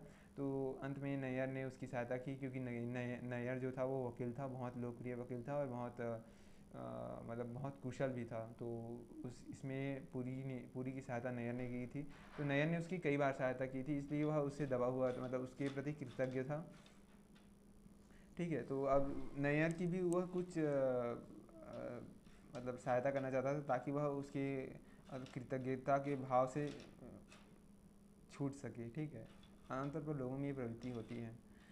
वह नैयर के लिए कुछ करके उसके सम स्तर पर हो जाना चाहता था। उसने नैयर पर एक एहसान करना चाहा, परंतु उसने स्वीकार नहीं किया। नैयर का छोटा भाई लेफ्टिनेंट राजेंद्र नैयर छुट्टी पर आया तो कनक से मिलने उसके घर भी आने लगा। नैयर का भाई लेफ्टिनेंट राजेंद्र नैयर छुट्टी पर आया, ठीक है, छुट्टी पर आया तो कनक से मिलने। अच्छा, कनक से क्यों मिलने आया? अच्छा, मतलब नैयर का भाई यानी कनक के जीजा जी का भाई जब छुट्टी पर आया था नैयर के घर, ठीक है, यानी छुट्टी पर वो अपने घर आया था, तो कनक से मिलने गया था। कनक से क्यों मिलने गया? कनक से क्यों मिलने गया? हाँ, मतलब एक तरह से रिश्तेदार थे तो मिलने गया होगा। तो पुरी की छोटी बहन उषा भी वहीं रह रही थी, यानी अच्छा, यानी जो देखिए पुरी की एक छोटी बहन भी थी। मतलब पुरी की एक बहन तो तारा थी, हम जैसे कि जानते हैं, और पुरी की एक छोटी बहन भी थी जिसका नाम उषा था। वह अभी जयदेवपुरी के साथ जालंधर में थी। तो जब नैयर का भाई छुट्टी के समय पुरी के घर घूमने या फिर कुछ भी ऐसे ही टहलने, चलते टहलते पहुंच गया था। तो उसकी मुलाकात उषा से हुई। उषा जवान लड़की थी। राजेंद्र नायर यानी नैयर साहब का, या नैयर साहब का जो छोटा भाई था राजेंद्र नायर, वो भी जवान था। दोनों की आंखें लड़ गई, और ये लड़ी हुई आंखें ने बहुत कुछ करा दिया। देखिए आगे बढ़ते हैं। तीसरी मुलाकात में ही दोनों ने एक दूसरे को स्वीकार कर लिया। उन दोनों की सगाई कर दी गई। उषा के विवाह पर कनक ने तारा को बुलाने का आग्रह किया, तो पूरी ने उसे डांट दिया।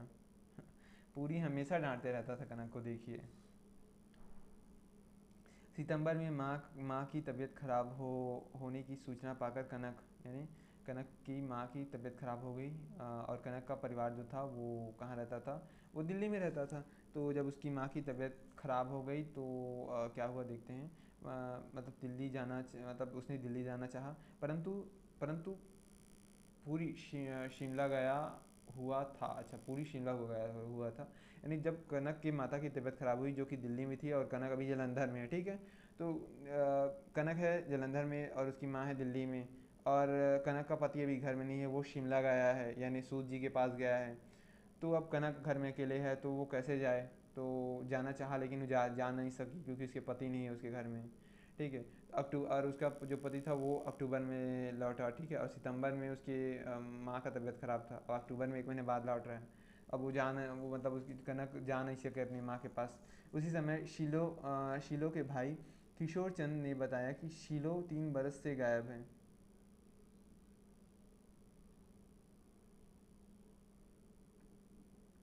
क्या है, उसी समय शीलो के भाई किशोर चंद ने बताया कि शीलो 3 बरस से गायब है। अच्छा, मतलब उसी समय जब संभवतः जो पुरी जो कि शिमला में था, उसी समय शीलो के भाई से, या तो कनक को या तो उनके पति को यानी जयदेवपुरी को पता चला कि शीलो कई महीनों से 3 बरस से, महीनों नहीं बरस, यानी 3 वर्ष से गायब है, ठीक है।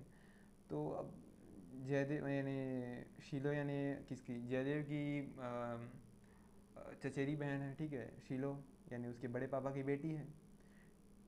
तो जब उसको किशोर चंद से पता चला 3 बरस यानी 3 वर्ष से गायब है, तो उसे बड़ा आश्चर्य हुआ।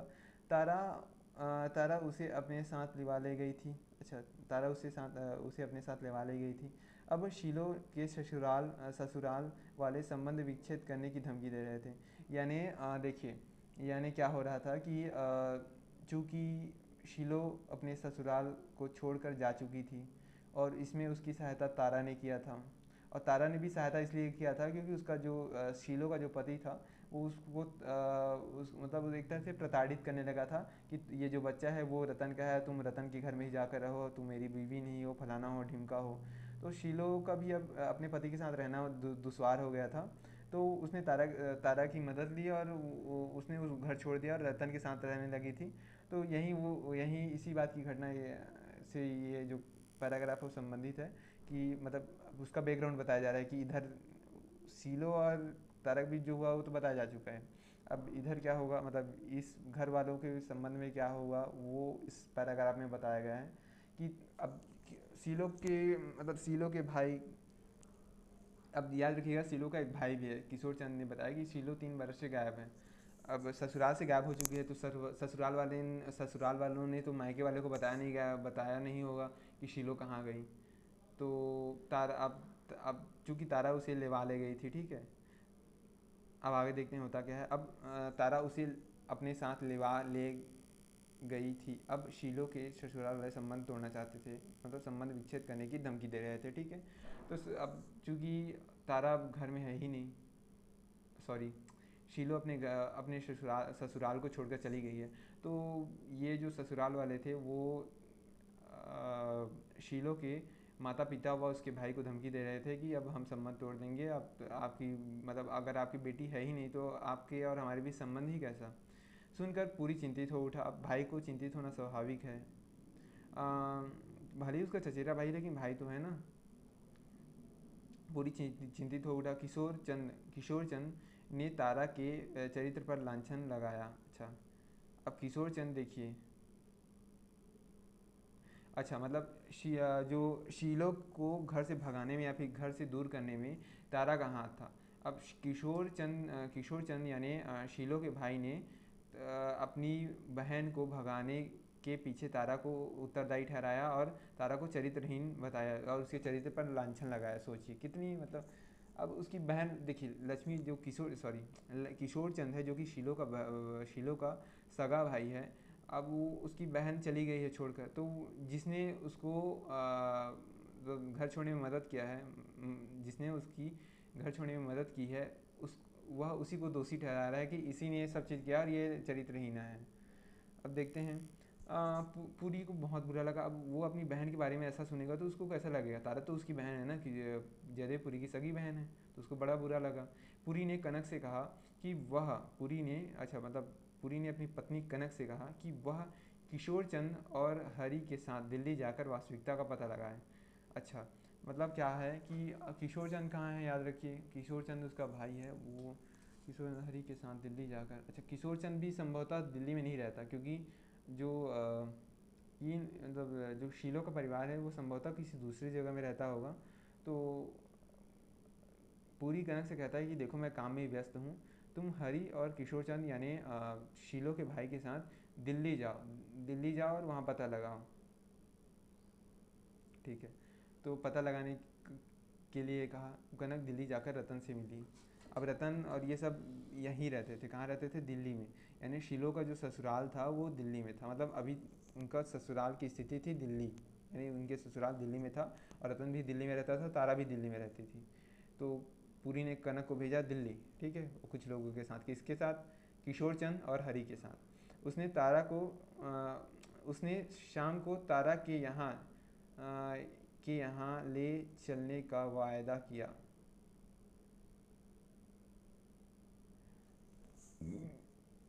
ठीक है, तो क्या हो रहा है कि पहले तो वो रतन से मिली, रतन, ठीक है।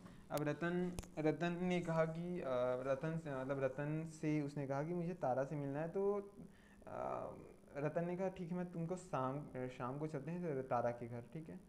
अब उसने फ़ोन कर कनक के आने की सूचना तारा को दे दी।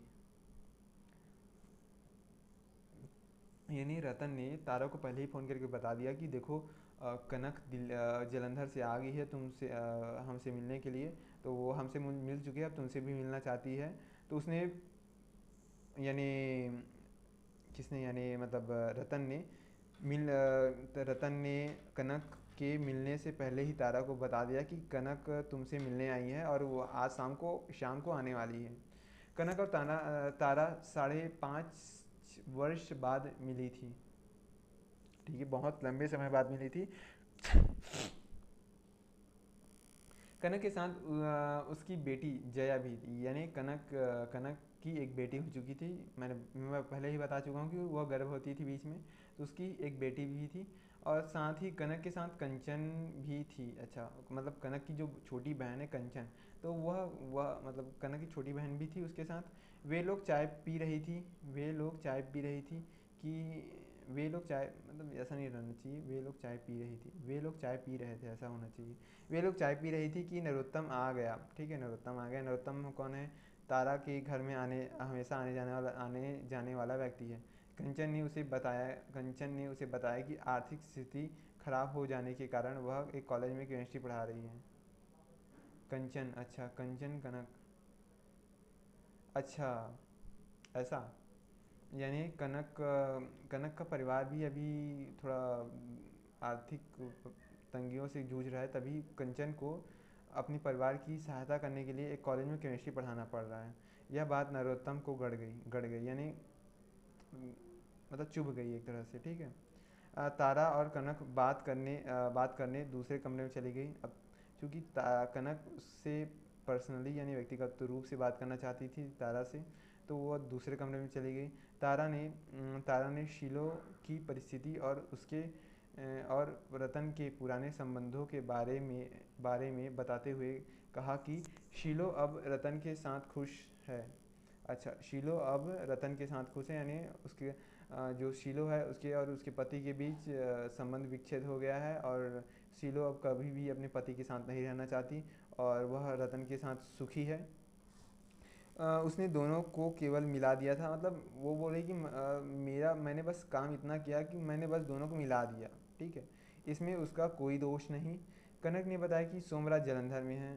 अच्छा, कनक ने बताया कि देखो सोमराज जालंधर में है, हाँ वो तो पता है मुझे, ठीक है। तो कनक ने बताया कि देखो उसका पति सोमराज अभी जालंधर जालंधर में है। जालंधर नहीं होता है, जालंधर होता है। कई बार इसे जालंधर भी बोलते हैं लेकिन जालंधर है वास्तव में, ठीक है। तो कनक ने बताया कि सोमराज जालंधर में है, जालंधर में है। सुनकर तारा ने कहा कि मुझे उससे कोई मतलब नहीं, यानी तारा को भी अब अपने पति से कोई मतलब नहीं। देखिए, अब तारा भी गरिमावान व्यक्ति है, मतलब गरिमावान व्यक्ति है, यानी गरीबा गरीबा गरिमावान स्त्री है, ठीक है। उसने कहा कि वह अपने भाई का विश्वास करके ही मारी गई थी। देखिए, क्या हुआ था कि जब तारा का विवाह हुआ था सोमराज के साथ, तो तारा ने कितना विरोध किया था अपने भाई का, मतलब अपने भाई से कहा था कि बचा लो, मतलब वो विवाह नहीं करना चाहती, अपने भाई को बोल रही थी। और मुझे ये भी समझ नहीं आता है कि वह विवाह की तैयारियों में सहायता क्यों कर रही थी, उसे तो विद्रोह कर देना चाहिए था। संभवतः उसके इसके पीछे उसका अतीत कारण रहा हो, जहाँ उसे हमेशा दबाया गया हो और उसका आदत ही पड़ गया था दबने का, तो इस कारण वह कुछ नहीं कर सकी। उसके भाई जो कि काफ़ी कुछ कर सकता था, उसने भी कुछ नहीं किया।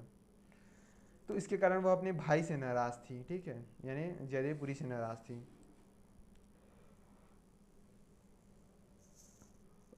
हम्म, और अपने पति से तो नाराज़ थी। और आगे देखते हैं।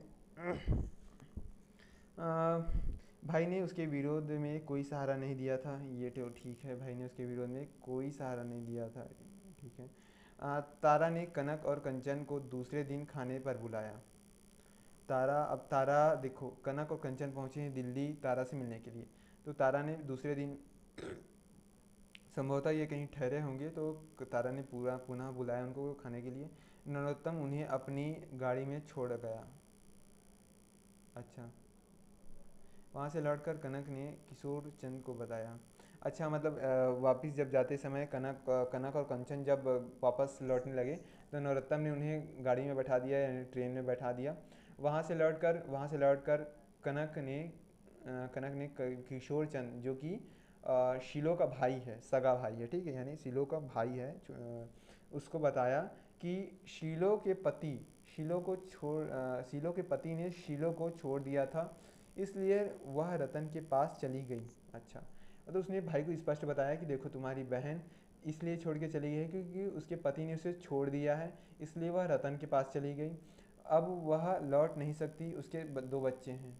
अच्छा, वह क्रोध से चुपचाप लौट गया, उसका भाई भी सहम गया कि अच्छा ऐसा हुआ है क्या। और उसका भाई अब तक अपनी बहन पर ही क्रोध कर रहा था, ठीक है। अब जितनी भी मिसअंडरस्टैंडिंग थी वो सब सुलझ गई। आगे देखते हैं होता क्या है। कनक ने जालंधर पहुंच पूरी को सारी बातें बताई, ठीक है, ये तो स्पष्ट हो गया। उसने तारा और शीलो दोनों की प्रशंसा की। हाँ, कनक ने, सही बात है, दोनों ने काबिले तारीफ काम किया था। तारा ने तो विशेष रूप से, शीलो ने तो कम से कम प्रकट किया था कि मुझे ये परेशानी है, और उसने तारा के कहे अनुसार निर्णय भी लिया।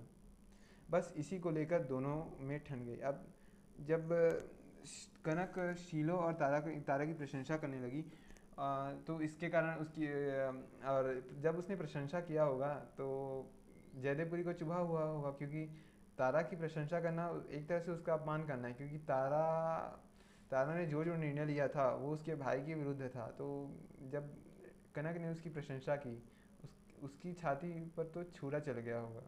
दोनों के बीच फिर से युद्ध छिड़ गया, बोलचाल बंद हो गई। गिल ने कनक को बताया, यानी प्रीतम सिंह गिल ने कनक को बताया कि पूरी अब थोड़ी सी पूंजी वाला बन जाने से बदल गया है।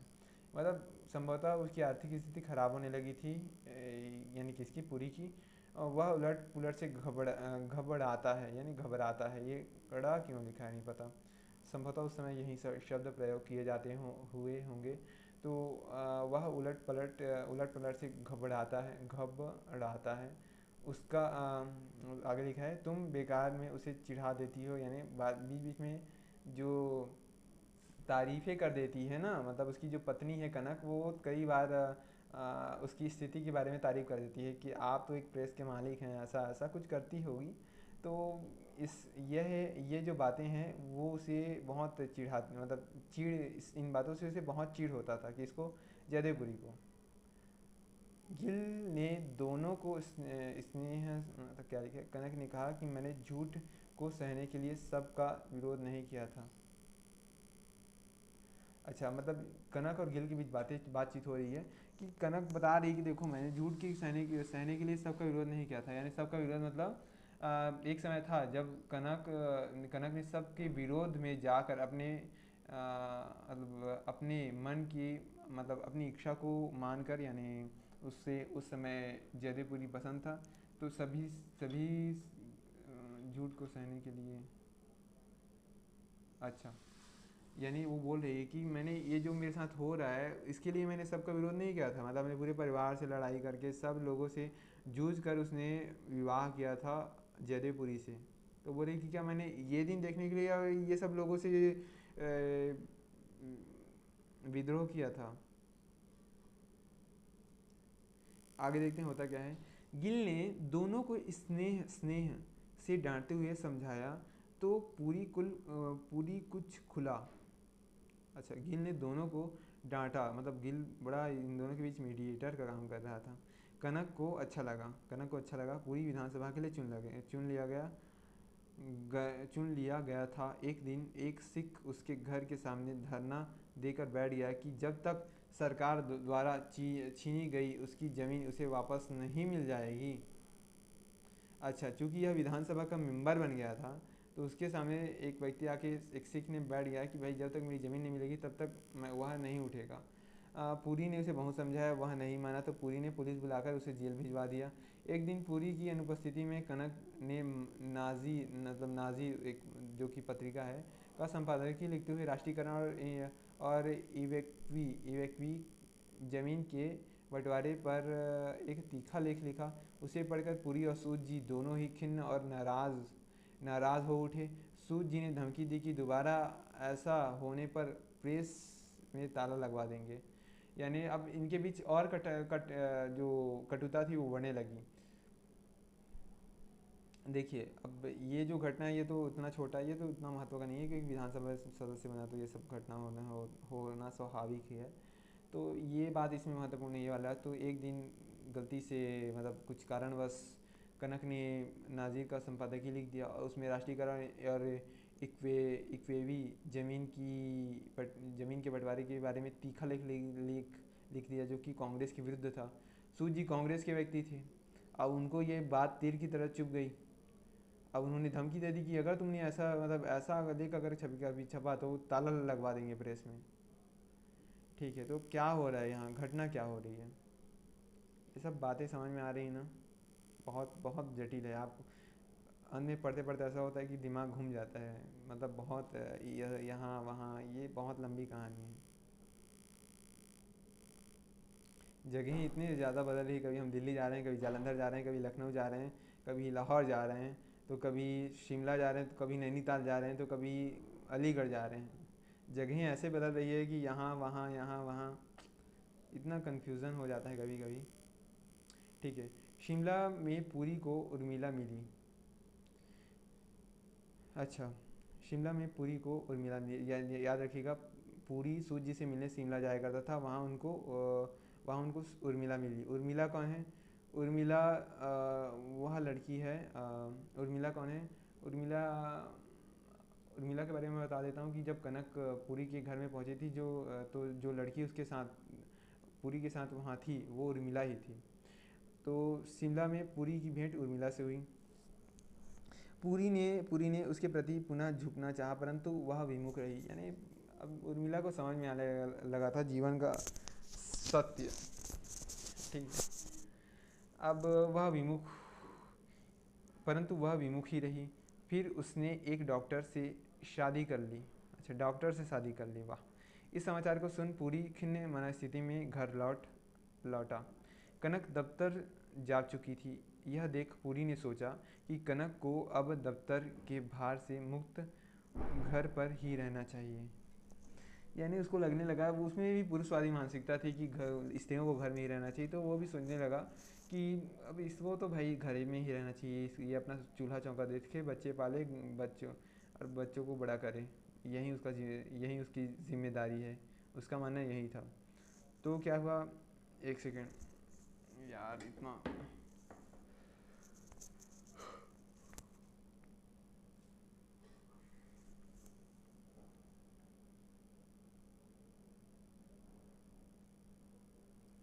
संभवतः आपको थोड़ा अजीब लग रहा होगा, क्योंकि मैं मतलब मेरा जो चेहरा, क्योंकि कैमरे की वजह से, रोशनी, धूप की रोशनी की वजह से कैमरा अच्छा नहीं दिख रहा है, कैमरे में मेरी छवि अच्छी नहीं आ रही है। चलिए छोड़ते हैं इसको, हटाइए, पढ़ना आवश्यक है। तो चलिए आगे बढ़ते हैं। मैंने ये बता दिया कि इन दोनों के बीच लड़ाइयाँ हो रही है सब। अब जो पुरी है वो शिमला लौट चुका है। कनक दफ्तर, और वो सोच रहा है कि अब ये कनक है, उसको घर में बैठा दिया जाए, उसको बाहर काम में भेजना उचित नहीं। रात को उसने यही बात कनक से कही तो कनक ने नाजिर को छोड़ने में अपनी व्यवस्था प्रकट की।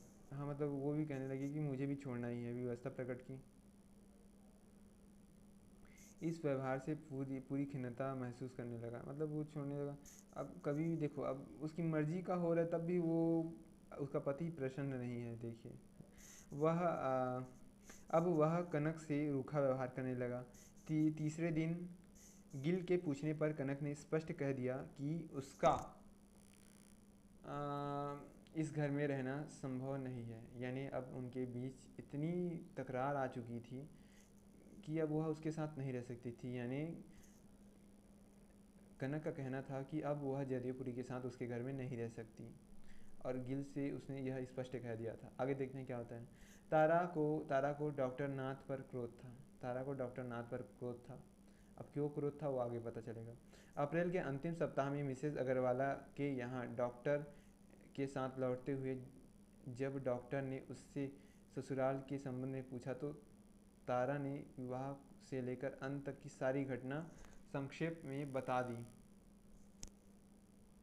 यानी एक दिन क्या हुआ था कि अग्रवाला के यहाँ तारा और डॉक्टर प्राणनाथ भोज के लिए गए थे, ठीक है। तो आते समय तारा ने पूरी अपनी विवाह के से लेकर पूरी घटना बता दी, क्योंकि विवाह से पहले की घटना तो डॉक्टर प्राणनाथ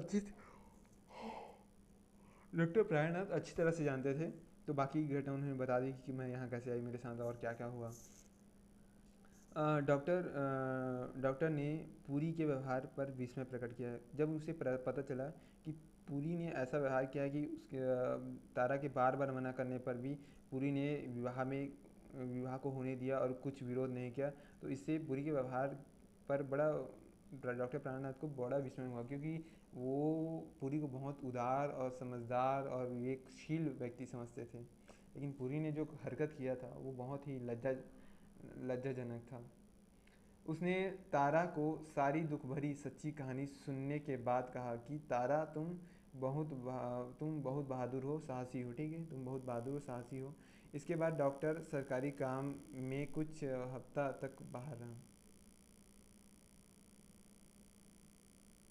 मेरे को सेब पड़ता है, क्या क्या कर रहा है। इसके बाद डॉक्टर सरकारी काम से कुछ हफ्ता तक बाहर रहा, ठीक है।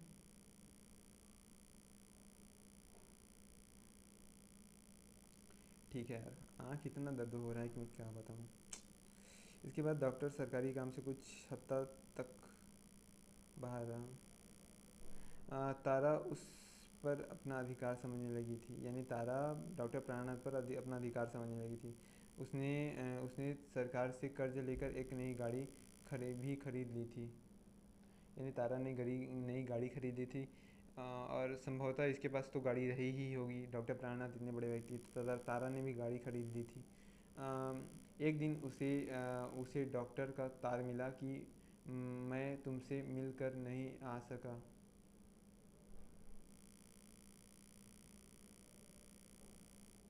अच्छा, ठीक है। अपने कुशल और स्वास्थ्य का समाचार देना। अच्छा, पढ़कर तारा गदगद हो गई। उसका मन असीम असीम सांत्वना और शांति से विभोर हो गया। जैसे अनंत कृपा और शुभ कामना ने उसे सभी प्रकार के संकटों में शरण दे दी हो। अच्छा। उसने तारा और पत्र द्वारा डॉक्टर को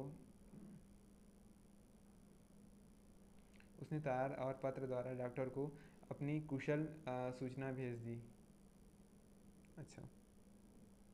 यानी डॉक्टर प्राणनाथ और जो तारा है उनके बीच बहुत अच्छे संबंध बनने लगे थे। यहाँ तक कि तारा उन पर कभी कभी अधिकार भाव भी जताने लगी थी कि ऐसा करिए, और डॉक्टर प्राणनाथ भी उनसे अच्छी खासी हंसी ठिठोली करते रहते थे और उनसे बातचीत करते रहते थे। सितंबर में डॉक्टर दिल्ली लौट आए। डॉक्टर साहब बाहर गए थे, अब दिल्ली आ गए। संध्या को तारा से मिलने आए। ठीक है, संध्या को तारा से मिलने आए। तारा गदगद हो उठी। 1953 के पहले सप्ताह में के पहले जून 1953 के पहले सप्ताह में तारा को नरोत्तम से कनक की दिल्ली आने का समाचार मिला। तारा को नरोत्तम से कनक के दिल्ली आने का समाचार मिला। अच्छा, यही घटना है जो पहले ही वर्णित हो चुकी, बस हम उसे एक तरफ से देखे थे, अब हम उसे दूसरे तरफ से देख रहे हैं, मतलब उसी घटना के बारे में कि उसने कनक से मिलने। अच्छा। पहले सप्ताह में नरोत्तम से कनक के दिल्ली आने का समाचार मिला। ये तो हम पढ़ चुके हैं, ये घटना के बारे में, बस हमने उसे दूसरी दृष्टि से देखा था। उसने कनक से मिलने की उत्सुकता प्रकट की, यानी तारा ने। तारा नरोत्तम एक दूसरे को अच्छी तरह से जानते हैं। नरोत्तम कनक को लेकर तारा के पास पहुंचता है, देखते हैं आगे क्या होता है। नरोत्तम ने कनक से बात कर तारा को बताया। नरोत्तम ने कनक से बात कर तारा को बताया कि कनक दिल्ली में ही नौकरी ढूंढ रही है। अच्छा, मतलब जब वो मिलने आए थे तो इसने नरोत्तम ने बताया था तारा को कि कनक दिल्ली में नौकरी ढूंढ रही है और वो अपने पति यानी जयदेवपुरी के साथ नहीं रहना चाहती, यानी कनक उसके भाई यानी तारा के भाई जयदेवपुरी के साथ नहीं रहना चाहती। ठीक है। रविवार को कनक तारा से मिलने आई। कनक ने बताया कि अब वह पुरी के साथ नहीं रह सकती। उसने 5 वर्ष तक अपने को दबा कर निर्वाह की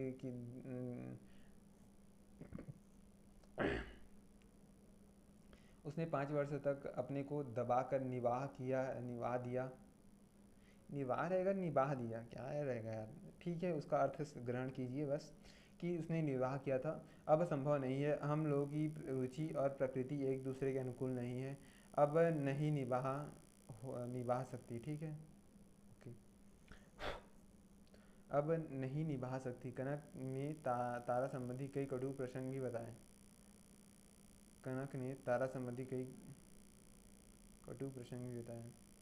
अच्छा, तारा को उस मतलब जैतपुरी से संबंधी कई कटु प्रसंग बताए, इसका अर्थ यही होना चाहिए।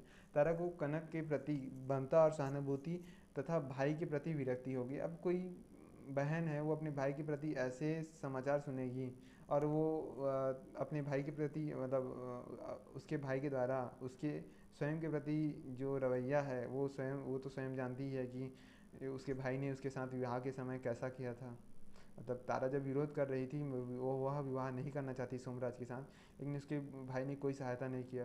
तो वह कनक के द्वारा ये सब घटना सुनती तो उस पर सहज ही विश्वास कर लेती है और अपने भाई के प्रति उसमें विरक्ति जाग जाती है और कनक के प्रति ममता और सहानुभूति जाग जाती है।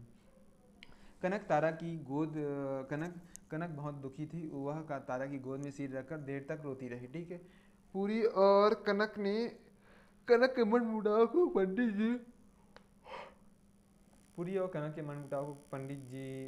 पंडित जी भाप गए थे। वह चिंतित हो उठे। उन्होंने पुरी को बड़ा आत्मीयतापूर्ण पत्र लिखा कि वह आकर कनक को ले जाए। यानी कनक दिल्ली आ चुकी थी, यानी अपने घर चली गई थी। तो अच्छा, हाँ, चूँकि दिल्ली में कनक का घर था ना, उसके पिताजी सब यहीं रहते थे, तो पंडित जी यानी उसके कनक के पिताजी ने अपने दामाद यानी जयदेवपुरी को जालंधर में पत्र लिखा कि आप मेरी बेटी को आकर ले जाइए। पूरी तुरंत दिल्ली आ गया। अब जालंधर से सीधा दिल्ली आ गया। ठीक है। अब पंडित जी ने तारा की प्रशंसा करते हुए बताया कि वह बड़ी अच्छी लड़की है।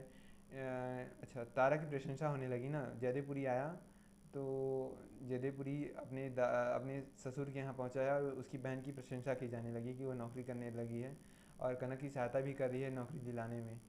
सुनकर पूरी जल उठा। अब ये पूरी को अपनी बहन से बहुत चिढ़ हो चुकी थी, तो वो जल उठा कि मेरी बहन सबका अच्छा कर रही है और उसके बारे में मुझे अच्छा सुनना पड़ रहा है, और उसे यह कभी गवारा नहीं था। उसने तारा से ना मिलने का निश्चय कर लिया, यानी वो अपनी बहन से भी नहीं मिलना चाहता था। कितना अजीब इंसान है यार। पूरी के समझाने पर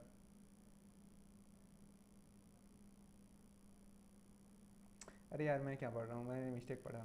उसने तारा से न मिल अच्छा सही तो पढ़ा, तारा से न मिलने का निश्चय कर लिया था। पूरी के समझाने पर भी कनक लौटने को नहीं मानी। अच्छा, यानी पूरी ने कनक को बार बार समझाया कि चलो जलंधर चलो, अपने घर को छोड़ो, मेरे घर चलो। लेकिन पूरी के बहुत प्रयासों के बावजूद भी कनक अपने विचारों से डोली नहीं। पूरी असफल होकर दिल्ली लौट गया। पूरी के अनुरोध करने पर कांता यानी उसकी बहन यानी यानी कनक की बहन कांता यानी पुरी ने अब सोचा कि अब उसकी बहन की ओर से ट्राई करना चाहिए। तो कांता, जो कि संभवतः नैनीताल में रहती थी, वह कनक को समझाने उसके घर यानी अपने घर दिल्ली आई।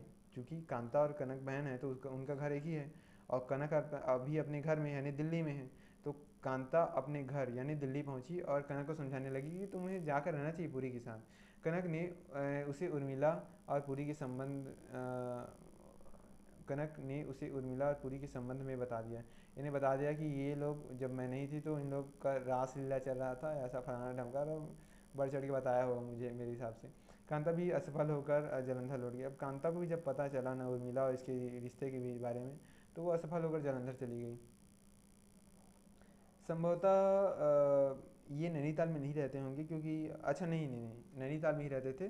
संभवतः ये कांता जो है वो पुरी को समझाने गई होगी कि ठीक है, जलंधर लौट गई। या फिर जलंधर में ही उसका घर रहा होगा संभवतः। तारा नरोत्तम के साथ कभी कभी क्लब चली जाया करती थी। ठीक है, तारा नरोत्तम के बीच अच्छे संबंध थे, एकदम मित्रवत व्यवहार था। कहीं मेज पर वहीं फिर कहीं क्यों पढ़ा, ओ वहीं मेज पर मेज कपूर वहीं क्या कर रहा हूँ वहीं मेजर कपूर से तारा की जान पहचान हो गई। अच्छा, वहाँ एक मेजर रहते थे कपूर जी, उनसे तारा की जान पहचान हो गई। कपूर ने डॉक्टर नाथ द्वारा तारा की विवाह का प्रस्ताव भिजवाया। कपूर ने डॉक्टर नाथ यानी कपूर जी डॉक्टर प्राणनाथ को जानते थे, उन्होंने तारा का विवाह का प्रस्ताव भिजवाया। तारा ने इनकार कर दिया, उसमें विरक्ति आ गई थी तारा में। ठीक है, तो क्योंकि वह अंग्रेजी ढंग के यहाँ पर देखिए अंग्रेजी ढंग का यांत्रिक रहन सहन उसे पसंद नहीं था। उन लोगों का जिनके साथ प्राणनाथ जी ने रिश्ते का प्रस्ताव भेजा था, उनका ढंग उसको पसंद नहीं था। तारा ने कपूर से न मिलने का निश्चय कर लिया। ठीक है, नरोत्तम और कंचन के परस्पर तारा नरोत्तम और कंचन के परस्पर विवाह के संबंध में सोचने लगी। अब तारा तो नरोत्तम को पहले ही ठुकरा चुकी है, अब वो सोचने लगी कि मेरी छोटी बहन कंचन है, सॉरी छोटी बहन नहीं यार, उसकी छोटी बहन कैसे हुई, वो तो कनक की बहन है ना। ठीक है, तो कनक की बहन है, तो सोचने लगी कि नरोत्तम का विवाह कंचन के साथ करा दिया जाए।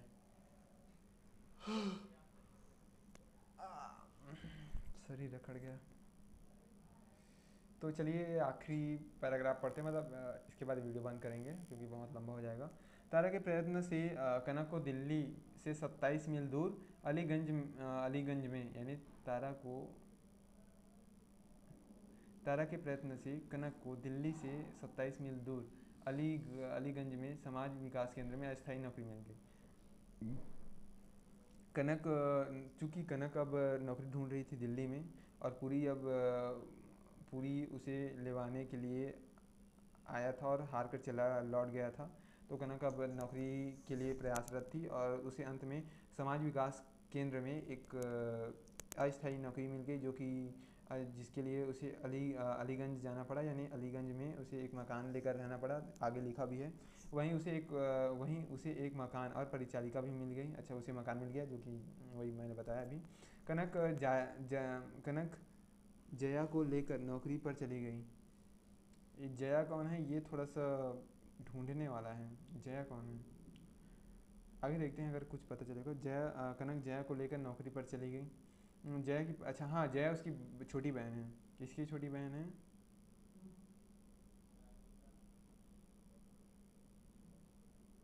एक सेकेंड, इसको थोड़ा सा सर्च कर लेते हैं।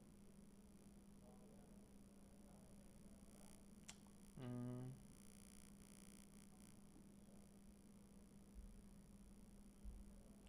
आजा भाई, आजा आजा की तरह।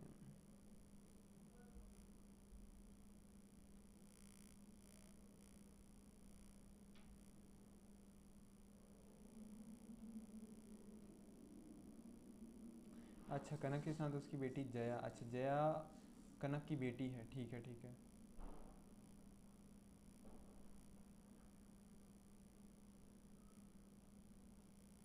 ठीक है, तो यार एक सेकेंड। हम्म, तो याद रखिए, ये जया है, वो कौन है? इसको लिख देता हूँ।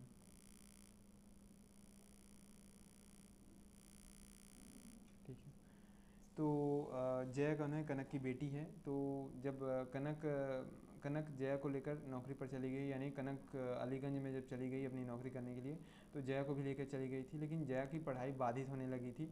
तो आगे क्या है कि जया की पढ़ाई में बाधा पड़ते देख वह सितंबर में उसे माँ के पास दिल्ली छोड़ गई। यानी उसका परिवार जो था वो रहता था दिल्ली में, और वो रहती थी अलीगंज में, यानी दिल्ली के पास में एक स्थान है, वहाँ रहती थी। तो जब उसने देखा कि उसकी बेटी का पढ़ाई बाधित हो रहा है, तो उसने अपनी बेटी को अपनी माँ के पास दिल्ली में ही छोड़ दिया, और प्रति सप्ताह उसे देखने आने लगी। अब माँ का रिश्ता है, माँ बेटी का रिश्ता है, तो इतना लगाव तो रहता है कि देखा। तो बार बार देखने आने जाने लगी, परंतु केंद्र के अध्यक्ष वर्मा जी ने इस पर आपत्ति की। यानी जो समाज विकास केंद्र में जो कनक कनक के जो हेड थे, ठीक है, उसके अध्यक्ष थे, यानी हेड थे या फिर अध्यक्ष थे, तो उन्होंने कनक की इस प्रकार बार बार नौकरी के बीच में छुट्टी लेकर वहाँ जाने और काम को बाधित करने में आपत्ति किया। तो कनक को, और धीरे धीरे अब इन आपत्तियों को देखकर कनक का मन नौकरी से खिन्न होने लगा। कनक इस नौकरी से खिन्न हो उठी। पंडित जी कंचन और नरोत्तम का विवाह करने को सहर्ष तैयार हो गए थे। अच्छा, यानी पंडित जी नरोत्तम और इसका विवाह जो कि तब क्या लिखा है कि पंडित जी कंचन यानी कंचन यानी क्या बोलते हैं, कनक की बहन, और नरोत्तम का विवाह करने को सहर्ष तैयार हो गए थे। ठीक है, जो जैसा कि कनक कौन चाहती थी? हाँ, कनक ही चाहती थी ना। हाँ, तारा चाहती थी। हाँ, तारा, यहाँ देखिए, तारा चाहती थी कि नरोत्तम और कंचन का विवाह हो जाए, और पंडित जी भी इस बात के लिए राजी थे, यानी कंचन के जो पिता थे वो इस बात के लिए राजी थे। परंतु कंचन माता पिता को अकेले छोड़ अभी जाना नहीं चाहती थी। यानी कंचन संभवतः भी वो थोड़ा, उसका वैसे उम्र भी कम था, तो वो अपने माता पिता को छोड़कर नहीं जाना चाहती थी। गिल भी नाज़िर से त्यागपत्र दे दिल्ली आ गया था। यानी गिल एक समय संपादक के रूप में काम कर रहा था नाज़िर में। अब वह जलंधर से, यानी जलंधर से नाज़िर मतलब नाज़िर पत्र से त्यागपत्र देकर दिल्ली आ गया था। ठीक है, वह 350 माहवार कमाने लगा था, यानी दिल्ली आकर उसको कुछ जॉब मिल गया था, और 350 माहवार कमाने लगा था। उसने कनक के घर की स्थिति देख कनक को सलाह दी कि वह नौकरी छोड़ दिल्ली आ जाए। यानी कनक दिल्ली से के बाहरी क्षेत्र में जिसका नाम अलीगंज है, वहाँ नौकरी कर रही थी। तो घर की स्थिति बहुत दयनीय थी कनक की। उसके पिताजी की भी स्थिति ठीक नहीं थी, पंडित जी वृद्ध हो चुके थे, और घर में भी आर्थिक तंगी होने लगी थी। तो गिल ने कहा कि तुम आ जाओ यार, और तो वह दिल्ली आ गई। इसी बीच कनक की माँ का देहांत हो गया, वह नौकरी छोड़ दिल्ली चली आई। ठीक है।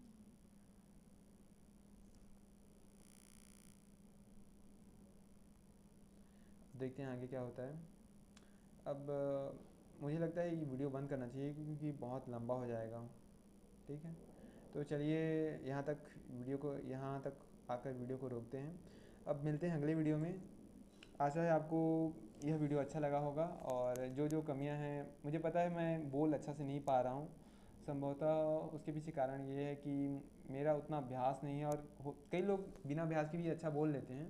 लेकिन मैं प्रयास कर रहा हूँ अपना अधिक से अधिक बेहतर करने के लिए, और धीरे धीरे ये सुधरेगा।